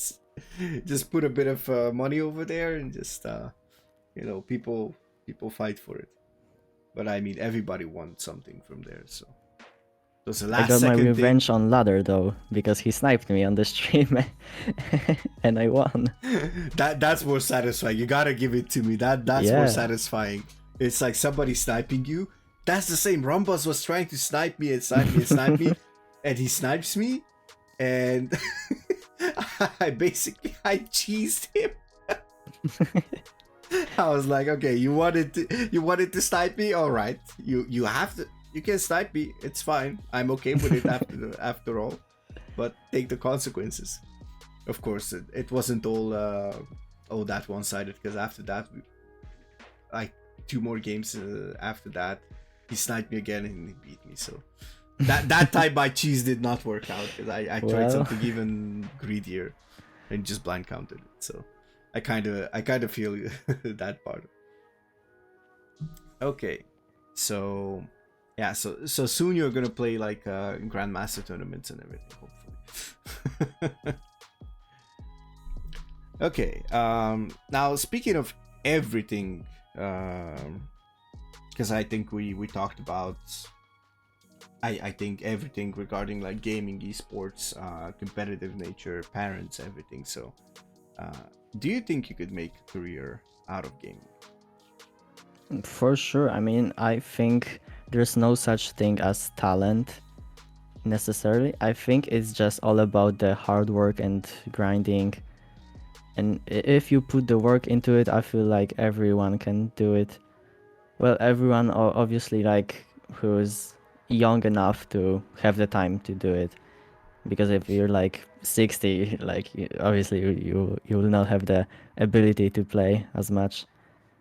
There's But actually a yeah. content creator. There's like actually a grandpa content creator who actually is around like that, like 60 or something, maybe even older. And I he respect that. Yeah, and he draws in like a couple thousand viewers on Twitch, and he plays like, I think, Warzone, and he just shat on cheaters and stream snipers. And I was like, bro, what? I would actually watch that. If you see Oh, it anytime soon, send me the link. yeah, I actually need to search the playlist. I think it was CSO Esports who put together like a playlist like cheaters getting punished or something.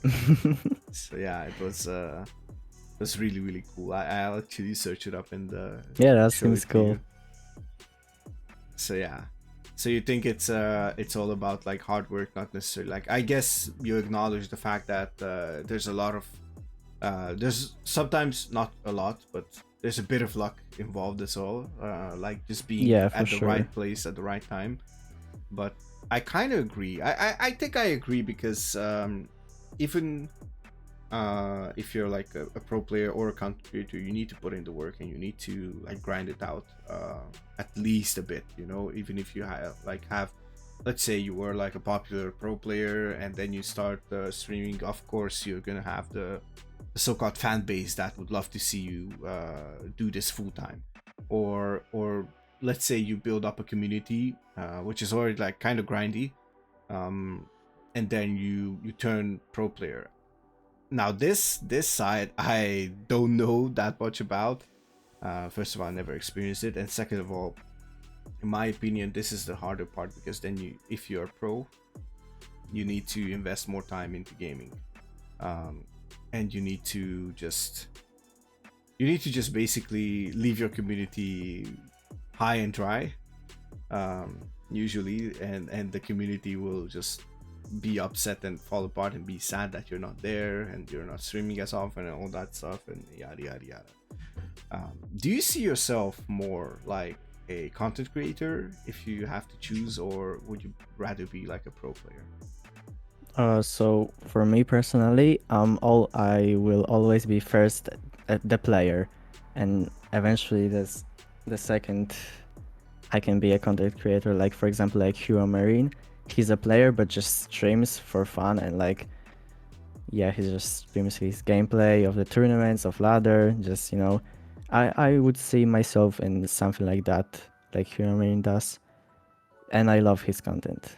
Yeah, So yeah. I also love Gabe's content. I always look at him and I'm like, dude, like this guy just doesn't give a shit.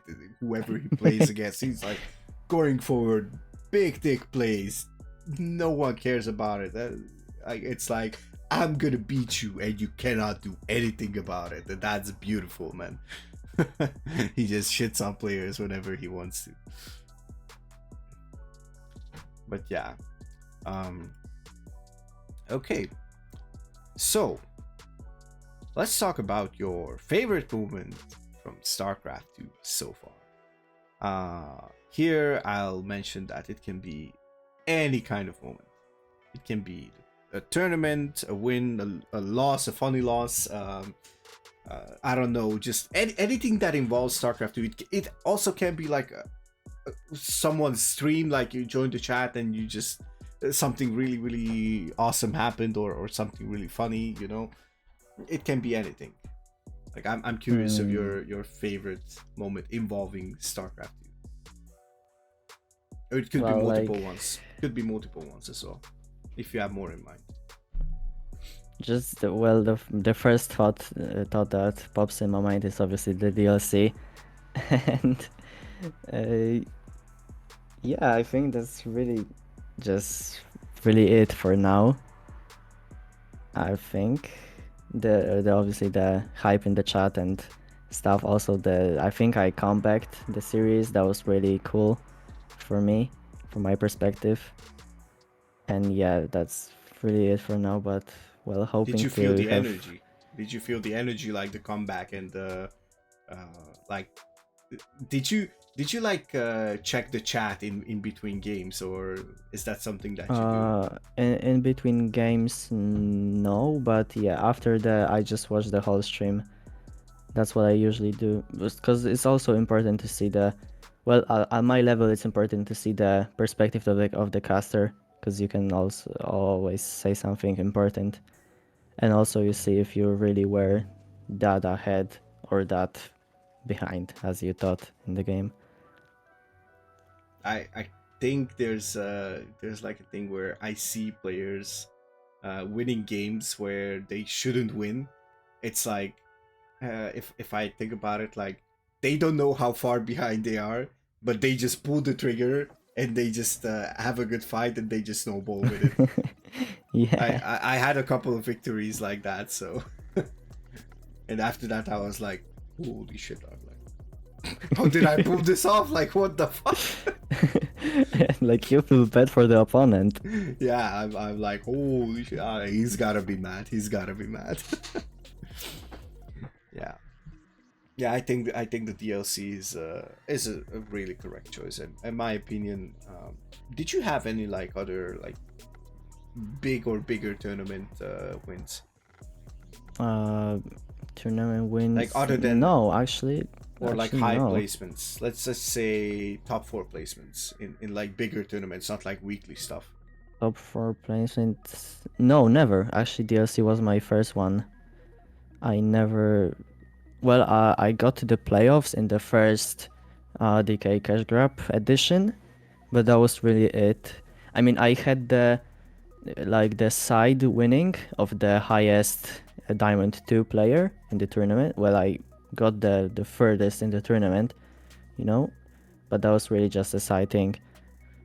I was just in playoffs, and I think I won one series, and then in the round of 8, was it, I think, I got eliminated by at the time, my opponent, my nemesis, and then I think in the other tournament I got him. So yeah, I just see the improvement and I'm happy. Who's that? It was Amy. Oh wait. It's an NA Zerg, I think, around 4.1k. Yeah. Okay. Now yeah. So in the tournament that was on stream live, I got like shit on 0-2 or like, was it 0-3? I think maybe best of 5 it was.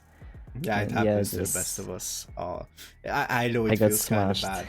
It kind of feels bad in the moment, but then you look at it and especially if you like manage to defeat the player after that. You're like, oh yes, see, this is the evolution. It just skyrockets. Yeah. So DLC, the first one that you reached top Yeah, I 4, and even can't think of anything else. Well, obviously you said you won like weekly tournaments, but you know, Yeah, those are weeklies. Those achievements nonetheless, by the way, achievements nonetheless. For sure. But like I was curious of like any other. So yeah, Yeah, that's it's more of a casual tournaments, just no one really try hards. Yeah, so that's gonna be like, in my opinion, one of the most memorable moments for you. For sure. If I got to know you well enough until this point, then I'd say yes, it's gonna stick with you for a long time. And I'm actually, you know what, I'm actually glad that I've been a part of it. So oh, actually, wait, like right now I can think of one good, it just popped in my mind. I remember we were playing the Nation League, and we got Indy to cast the finals of it. I don't know if you ever saw that. That was super cool. Like, who was I was that playing versus Great Britain. Oh, I think I saw. Finals. Yeah, I think I saw in the VOD from Indy. Yeah, it was really cool, and like I was playing TVT, and just Indy called me Diamond Maru, like, and they all started writing in chat, "Hey, yeah, that seems even better than Maru, because like Diamond is prestige, right?" Yeah, that's true. Like, yeah, so that was really a really cool moment. That's not like a precious stone or something. That's yeah, not like a jewelry, like diamonds. Come on. Yeah, like, you know, like platinum, like even in the music industry, like diamonds looks really good. Gold, precious. Silver, also precious. Bronze, yeah. Well, at least it's somewhat precious. What's Masters and Grandmaster? Yeah, like, what is it? It's like yeah, true. Okay, and now to close out the whole thing, and we just move on to the last part, which is gonna be, in my opinion, the funniest and best part of this whole thing. That's gonna be memorable, I feel like. But before that, what are your thoughts about other RTS games? Obviously, we know that Starcraft 2 is the apex predator of RTS games, in my opinion. Yeah. There's like a casual game called Warcraft 3. There's that kiddie game called Starcraft Brood War. There's like an indie company that's building what the League of Legends version of RTS, or you know, I think it's called Stormgate. Yeah. Then there's that one thing that nobody knows about. It's called Immortal Gates of Pyre. I actually know about that. Oh, see, you actually had to dig deep. You actually had to dig deep. Yeah, but that's I saw it on the Artosis Pylon show, I think, for the first time, and then I was like, I downloaded it, but the game would never load for me. It was like the servers were broken at the time, I think, and I never got to play it. I just never thought about playing it after that. We actually have to. I have a key, but we actually have to ask for more keys. I need to ask Fritus to give us keys, or Jack Attack, if you actually, or anybody at Sunspear, if you see it. CSO Esports would be happy to test out the game. For sure. Especially if we would get, like, you know, EU servers as well and whatnot. Maybe to have better ping, because I think it's like NA West, so 180 ping to be expected. That's when a shame. I played it. But it's a solid game, by the way. I think all RTS games are really solid in their way. Like, if you look at Age of Empires, there's a lot of longevity. Like, it's a franchise, right? So I don't know about the first one. I actually picked up the whole Age of Empires series with Age of Empires 2. I tried 1 and I tried 3. I never tried the 4th one. Like, I think Age of Empires 2 is the most popular still to this day. So I think no surprise there. It's a really well polished game, and and basically it's like it had a really good remaster, if I'm not mistaken. Like the definitive edition is like everybody's recommending it. On the other hand, yeah, we know what happened to Warcraft 3. Sad. They kind of fixed a lot of things since then, but I think it took too much. I never got into playing it. I bought it because it's nostalgia, but yeah, the bugs and everything, it's like crazy. Starcraft Brood War, beautiful game. I love watching it. But I'm sorry, I just don't want to teach my units how to walk, especially dragoons. Thank you, Blizzard. No, actually, thank you, Koreans, for never actually asking to change every bug. Fun fact: did you know when the remaster was? I know what you're gonna say. They didn't ask for the said fixes don't because even touch they it. knew it was gonna be final, and like they didn't want to fuck up the game even more. Yeah, and they just said like, no, we want every single bug, every single everything that there is, because we're used to it. So, which makes sense actually, to be honest, for the pros. yeah, and actually, like, let's think about it this way: if we're thinking Blizzard, obviously they're gonna break the game if they try to change. Yeah. Sorry, just had to put it out there. So yeah, Understandable. I think, yeah, and I think Storm 8 is gonna be really cool. A lot of people are actually like caught up with the graphics and everything, but yeah, I think it's gonna be really cool. But for you, is there any RTS game that you're eyeing currently, like you're looking at, that is out now, or maybe that is gonna be out in the future, that you think, in your personal opinion, that could compete with Starcraft 2? Well, Like obviously. for you, not like for the wider RTS community, yeah, but okay. like for you. In your heart, would you like trade Starcraft 2 for it? Yeah, actually, to be honest, I'm hoping Stormgate will be better. That's my hope, because I wanna have like a future end game that's actually being developed properly. And yes, I hope Stormgate will be great. And I think there's a big chance it is gonna be big. But other than that, I've played some Age of Empires 4 just during the playtest. Like, it was free on Steam, so I was like, yeah, like, why not? Yeah, that's no brainer. It's cool. It's cool for me, but yeah, as a lot of people say, it's just a bit slow paced game. Also, all the like civs, well, we can call it races, I guess, as of StarCraft terms, they don't really differ a lot. It's like they all kind of the same, just a few like, details that are different for me. It seems a bit weird, but yeah, that's just me. Okay. So And for I've now, played Starcraft 2 above all.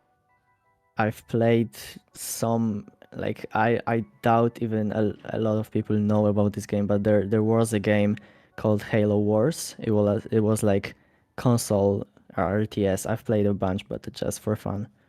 Yeah, Halo Wars is in my Steam library. If you want to teach me, then I'm happy to I don't actually. remember a thing.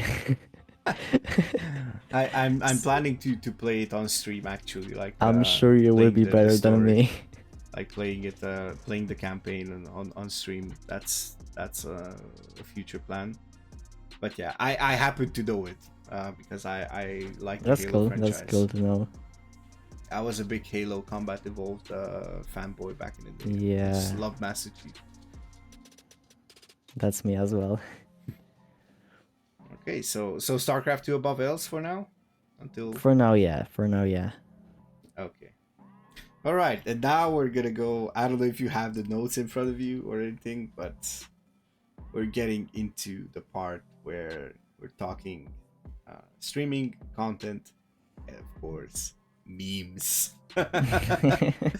I'm not that evil, actually. I'm not that evil. Okay, so let's get the first two out of the way because the third one is the spicy one. Okay, so first of all, obviously, if anybody doesn't follow Sickest on Twitch, twitch.tv/Sickest SCYY. Sorry, II. Yeah. So Roman 2. Okay, StarCraft 2, but with the Roman 2. So link in the description, okay? Don't go after the boomer. So yeah, just follow him, show him some love. He's streaming quite often. You can find me there as well if you want to see some bullshit. But yeah, the question begs itself: how did you get into streaming? What was your motivation to try it? Or what was the reason why you tried it?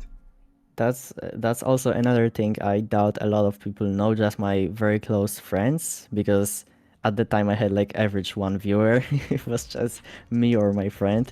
I started streaming Starcraft even before like I got into the tournaments. But that was like really not a lot of streams, just for fun sometimes.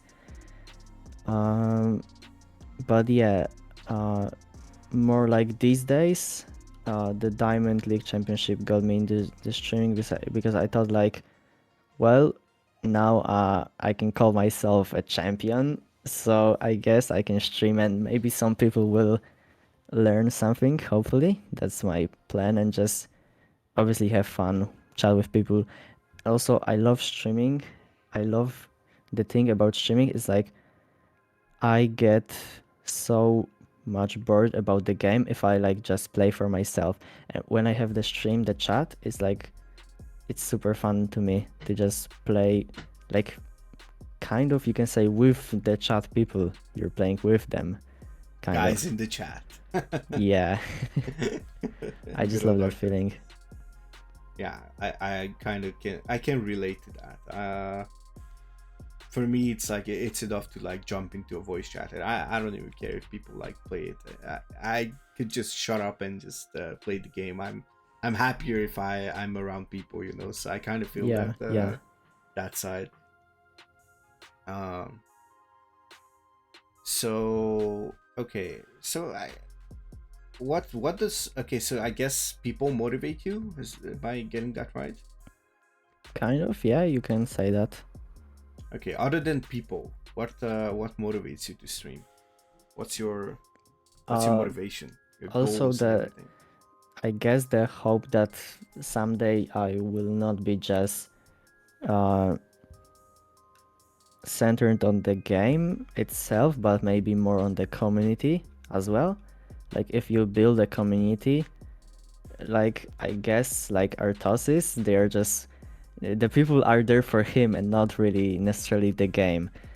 So that's kind of my goal, to make a community. That's a wholesome idea. I like that. I like that approach actually. I actually love it. Okay.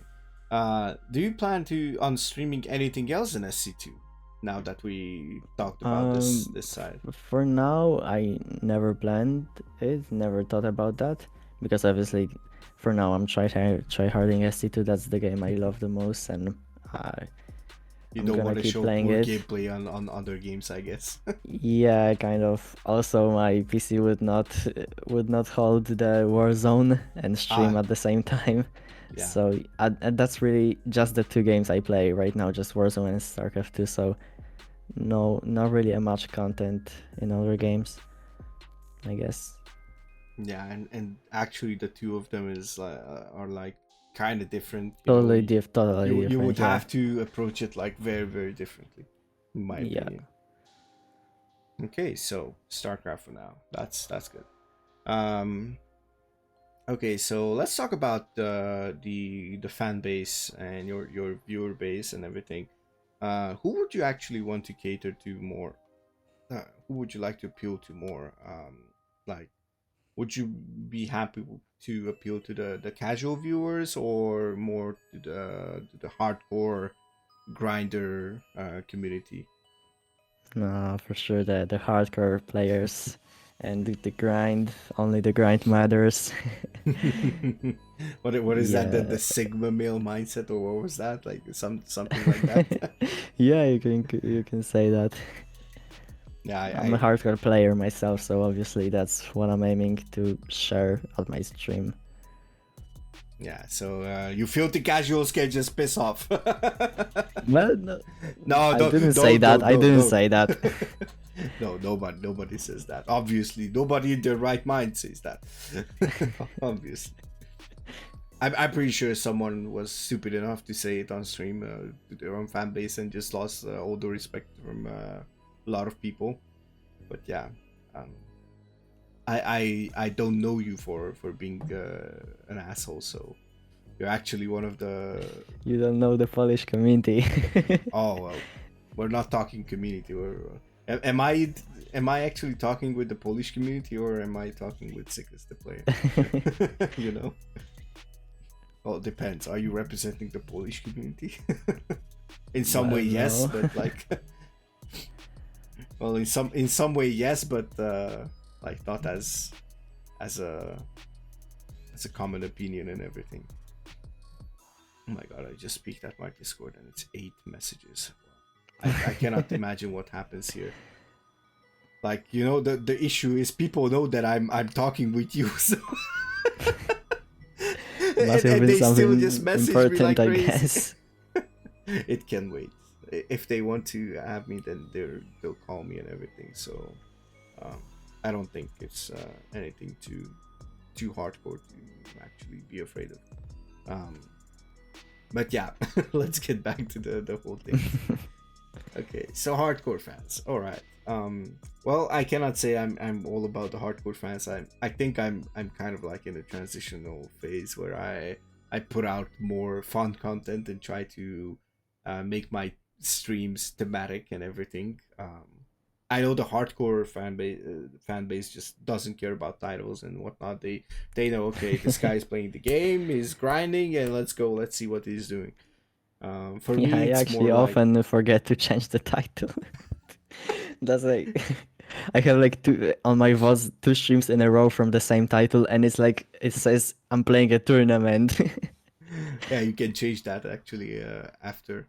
Like the annoying thing about Twitch is like you change the title midstream, but the VOD saves with the original title, Yeah, yeah, and you need to change the title again. You know, if you want to keep the VOD, that's annoying. that's annoying. Or just do it like me. Just find like an idea, and it's like when we did the whole thing with the tier list. We I was just putting in the title like, oh, ranking every single unit based off of our diamond slash master opinions, but I was playing like random builds before, and then we were, I don't know if we played team games after, but like I was like, okay, we'll play something before it, and that's gonna be like the main event, you know. um I kind of started like studying how to set up your streams to make it more of a content creation thing as well for later, because you know it's a thing who sees it live, but if you like want to get one level closer to like make content longer term, not longer form but longer term content that stays up on certain sites, then you gotta be prepared to like um especially if you have to like interact with the chat, then you got to be ready to like put out titles like, okay, doing this or that or that, or like a challenge or something, and whenever you do it, it's fine. You'll have that hour and you can stream for 4 hours, and you have that 1 hour segment that is like the main event, and that's it. um so that leads us to one question that I don't even think I actually yeah, I actually put it in here. Are you planning on like starting YouTube? I know for a fact you do, but like the question would be like Yeah, when I I need to actually announce this like properly because I have set it up on my stream, but no, I guess not really a lot of people look there. I have like the 75 follower goal on Twitch, and it says I'll start a YouTube channel. So yeah, that's my plan. what can we expect on that YouTube channel? I suppose I'll be doing like some, I guess, highlights of the stream, like the best games, maybe, and like the cool moments. Something more like that, because like if I do a tutorial, it's like doesn't make sense if I make mistakes of my own. So You can yeah. actually do tutorials. Like I did the whole Welcome to Starcraft 2 series on like here on the CSO channel. And I'm not a high level player, but I really enjoy like getting people into the game. And everybody makes mistakes. Like, let's be honest, even the pro players. Like, look at Hearthstone. Hearthstone never shows guides live, basically produced live. I think 99% of the times, he shows a replay of him doing it versus the AI, because I suppose he's like trying it over and over and over again to like nail the best timing possible, and then maybe he does it live or shows a game versus a player. So I think it would be also fine to like show your favorite build, for example, Yeah. and just Yeah, talk we'll about it. think about that when it happens. Okay, so no concrete plans for now. No, just yeah. Well, you know how it is. Well, once you start it, you cannot stop. It's an addiction. You'll be like, oh, it got 10 views. Next one, oh, 20 views. Oh, next one, 100 views. What? What is Yeah, I happening? have I have this the same with my streams. I'm like addicted over looking at the statistics You always post and them on all the Twitter as stuff. well. Yeah, yeah. I actually like Because it. I like I'm notice super like happy always. seeing the progress. Yeah, I always love it when you like I get the notification from Twitter. It's like, okay, Sickest just tweeted, and I see the little screenshot there with the stream summary. That's really really cool in my opinion. Okay, but the moment that I've been waiting for, you've been waiting for, everybody's been waiting for, and you'll hate me for bringing it up again. What's the matter with you and building walls? That Just that don't face ask, was enough. okay? I have to. That's my job. Come on, that's my Well, job. I don't even know. I don't do it on purpose. That's the one thing I can tell you. It's just I guess no. Okay, I guess I know what I do wrong, and the thing that I do wrong is tunnel vision too much on my like army and stuff, and I just try to skip through as fast as possible through all the other stuff, and I don't pay as much attention to the other stuff, which is wrong, and that's well one of the mistakes that I need to correct to reach higher MMR, and yeah. You gotta start building nice and nice walls. Actually, to jump to your defense, I don't think I saw a bad wall in the last few games that I watched. So That's good. That's progress. I guess you're kind of shaking it off. And if you want to like have a great laugh at it, the best Protoss player in the world, Hero, on Royal Blood, where you can wall with two buildings. Guess what he did? He butchered the wall in a way that I didn't even think it was possible. Like, he just messed up, like pilot in a totally weird spot.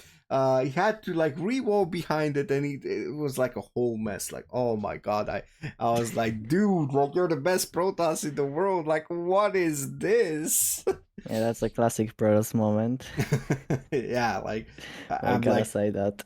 I'm like, you have the best mechanics, you have unique builds and everything. You beat the best players, and you the wall. Come on. You just build a freaking wall. Yeah, I guess that's Just what you build think it. when you see my replays or like my games. Yeah, and yeah, I think that's one of the main memes. Well, the other one would be like, what do you? Okay, this is not as much as a meme, but what is about you and spamming so much?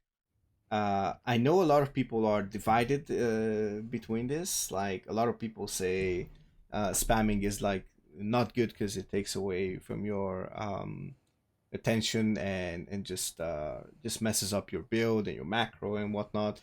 I know for a fact there's players, I actually know a Terran player who has like 300-400 APM, and Retanet, if you see this, you know who I'm talking about. We're not gonna name anybody, don't want to shame anybody, but I just find it funny that he there was a concrete like there's a specific moment where he was complaining about Protoss. There was some High Templars AFKing next to the Protoss army. He went forward 300-400 APM, all production facilities empty, and he was spamming like, he was spamming like three hotkeys. He goes towards those Templars and the main army. He has like a single gap. Where does he hit the rapid fire EMP? Between the two. Dude, what? Like, how do you do 400 that? APM. Empty, floating 3K 3K, by the way. Or 3K 2K, whatever. Okay. So what is with you and spamming? Well, I guess that's just the way I like to play. That's just the way that gives me joy playing. I just it's like when you have some cheeser guy and he tells you, okay, this is just the way I play and I like it that way. And well, yeah, that's just the way I like it. Well, someone might not like it, but that's just the way. I'm not planning to change it. That's the way. I like it. I don't know why it came to my mind, but yeah, that was the first song that came to my mind. Honestly, personally, I enjoy it. There's moments where I just do something on my PC. I join your stream. I put it on my second monitor, and I crank up the volume. And I listen to the good music with the good keyboard ASMR. So it's like, and I'm like, mwah, quality. Glad you enjoy it. Yeah, I'm also guilty of spamming though. I'm really guilty because when I play Zerg, I forget link speed. When I play Terran, I forget to fill up gases. That's probably the most common. And when I play Protoss, I forget my tech. Well, for me, it's more like 20-ish minute combat shield timing every single TVZ game, but yeah. Other than that, I managed to get most of my upgrades Yeah, on timing. that's also another thing that I had to ask you about the combat shield timings, but I guess That was you mentioned it, so that's I'm just a gonna spare you. classic. Yeah. What do you think? Okay, do you see like any other classics than the ones that we actually mentioned? That's like meme Mm, worthy, be it in I CSO or someone you'd like to mention. I remember like my one game on stream that like even it was so funny to me. I made a clip of that. It was like I was just attacking the Zerg, and I saw like a whole lot of Banes, whole bunch of Banes, and I started like trying to split, and I was just dragging them back, but I didn't split a single unit. I just kept running back. I was I was trying to select, the groups, like select half the ball, the marine ball, but I kept selecting all of them with the box and just kept running back. Like I can send you the link to the clip and you'll Oh post yes, it in the well, description. yeah, we'll post it in the This description. I That's love for this sure. clip, and I named it like perfect splits. And the most funny thing is I didn't lose a lot because yeah, I think I just had the critical mass of Oh Marines, no. but I didn't split a single unit. Imagine the Zerg being confused, like, what the fuck is he doing? Why isn't he splitting? He's like already Yeah, splitting his bailings to go for separate groups, and it's like, I wait, was he's not really split. trying to. I also have it. I also have it when I'm like, I'm trying to like select it. It's like with the disruptor ball. I'm like trying to click on it, and I'm like, that's when all kinds of sounds come out of my mouth. And like you see like three disruptor balls going in three separate directions, and you look like everything is gonna hit, and then last second I cannot micro them to their place, and it's so sad. I was like literally making 3 boxes a second and somehow didn't manage to split a single unit. Oh my god, epic, epic. Okay, we kind of got to the last, the very last few moments of this whole thing. Whoever made it to this point, we are really really glad. But I have one more important question here. Um, if you could go back in time and meet the younger you, like right before touching the very first game, what would you tell him? Starcraft 1v1 exists. Okay, Literally, that would be the thing. hats off. That's better than anything that I could have expected. I actually didn't expect any answers, and that was like really really cool. But Okay, like, that's the most funny thing. Like I knew the game existed for so long, but I don't know. I just somehow never thought of playing 1v1, or I don't think I ever knew it existed. okay. And actually, now that we are still, now that you mentioned StarCraft, or let's just go with competitive games. Uh, Name 5 tips that you would give players who would want to get more serious.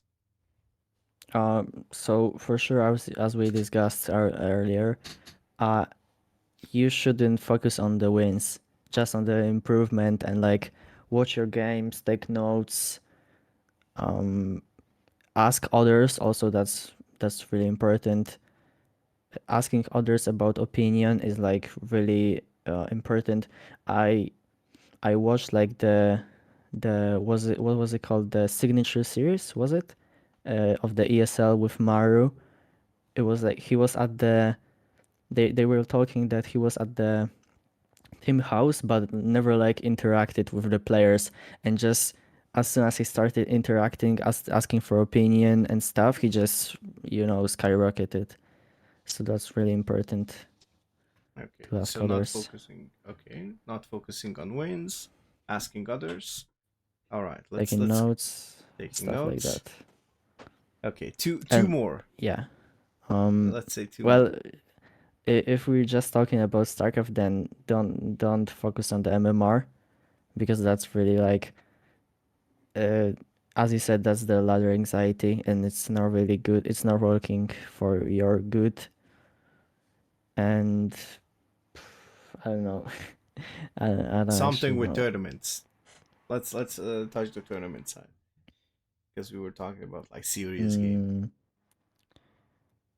I guess we can say never give up, because as I mentioned, I was as I mentioned, I was getting smashed and then just somehow got on the top of the diamond tournaments. So yeah, I everyone mean, can look make at it. him. I'm here with a bona fide DLC champion. Come on. Yeah. He's got a point. Okay. Any shoutouts or closing thoughts that you would have?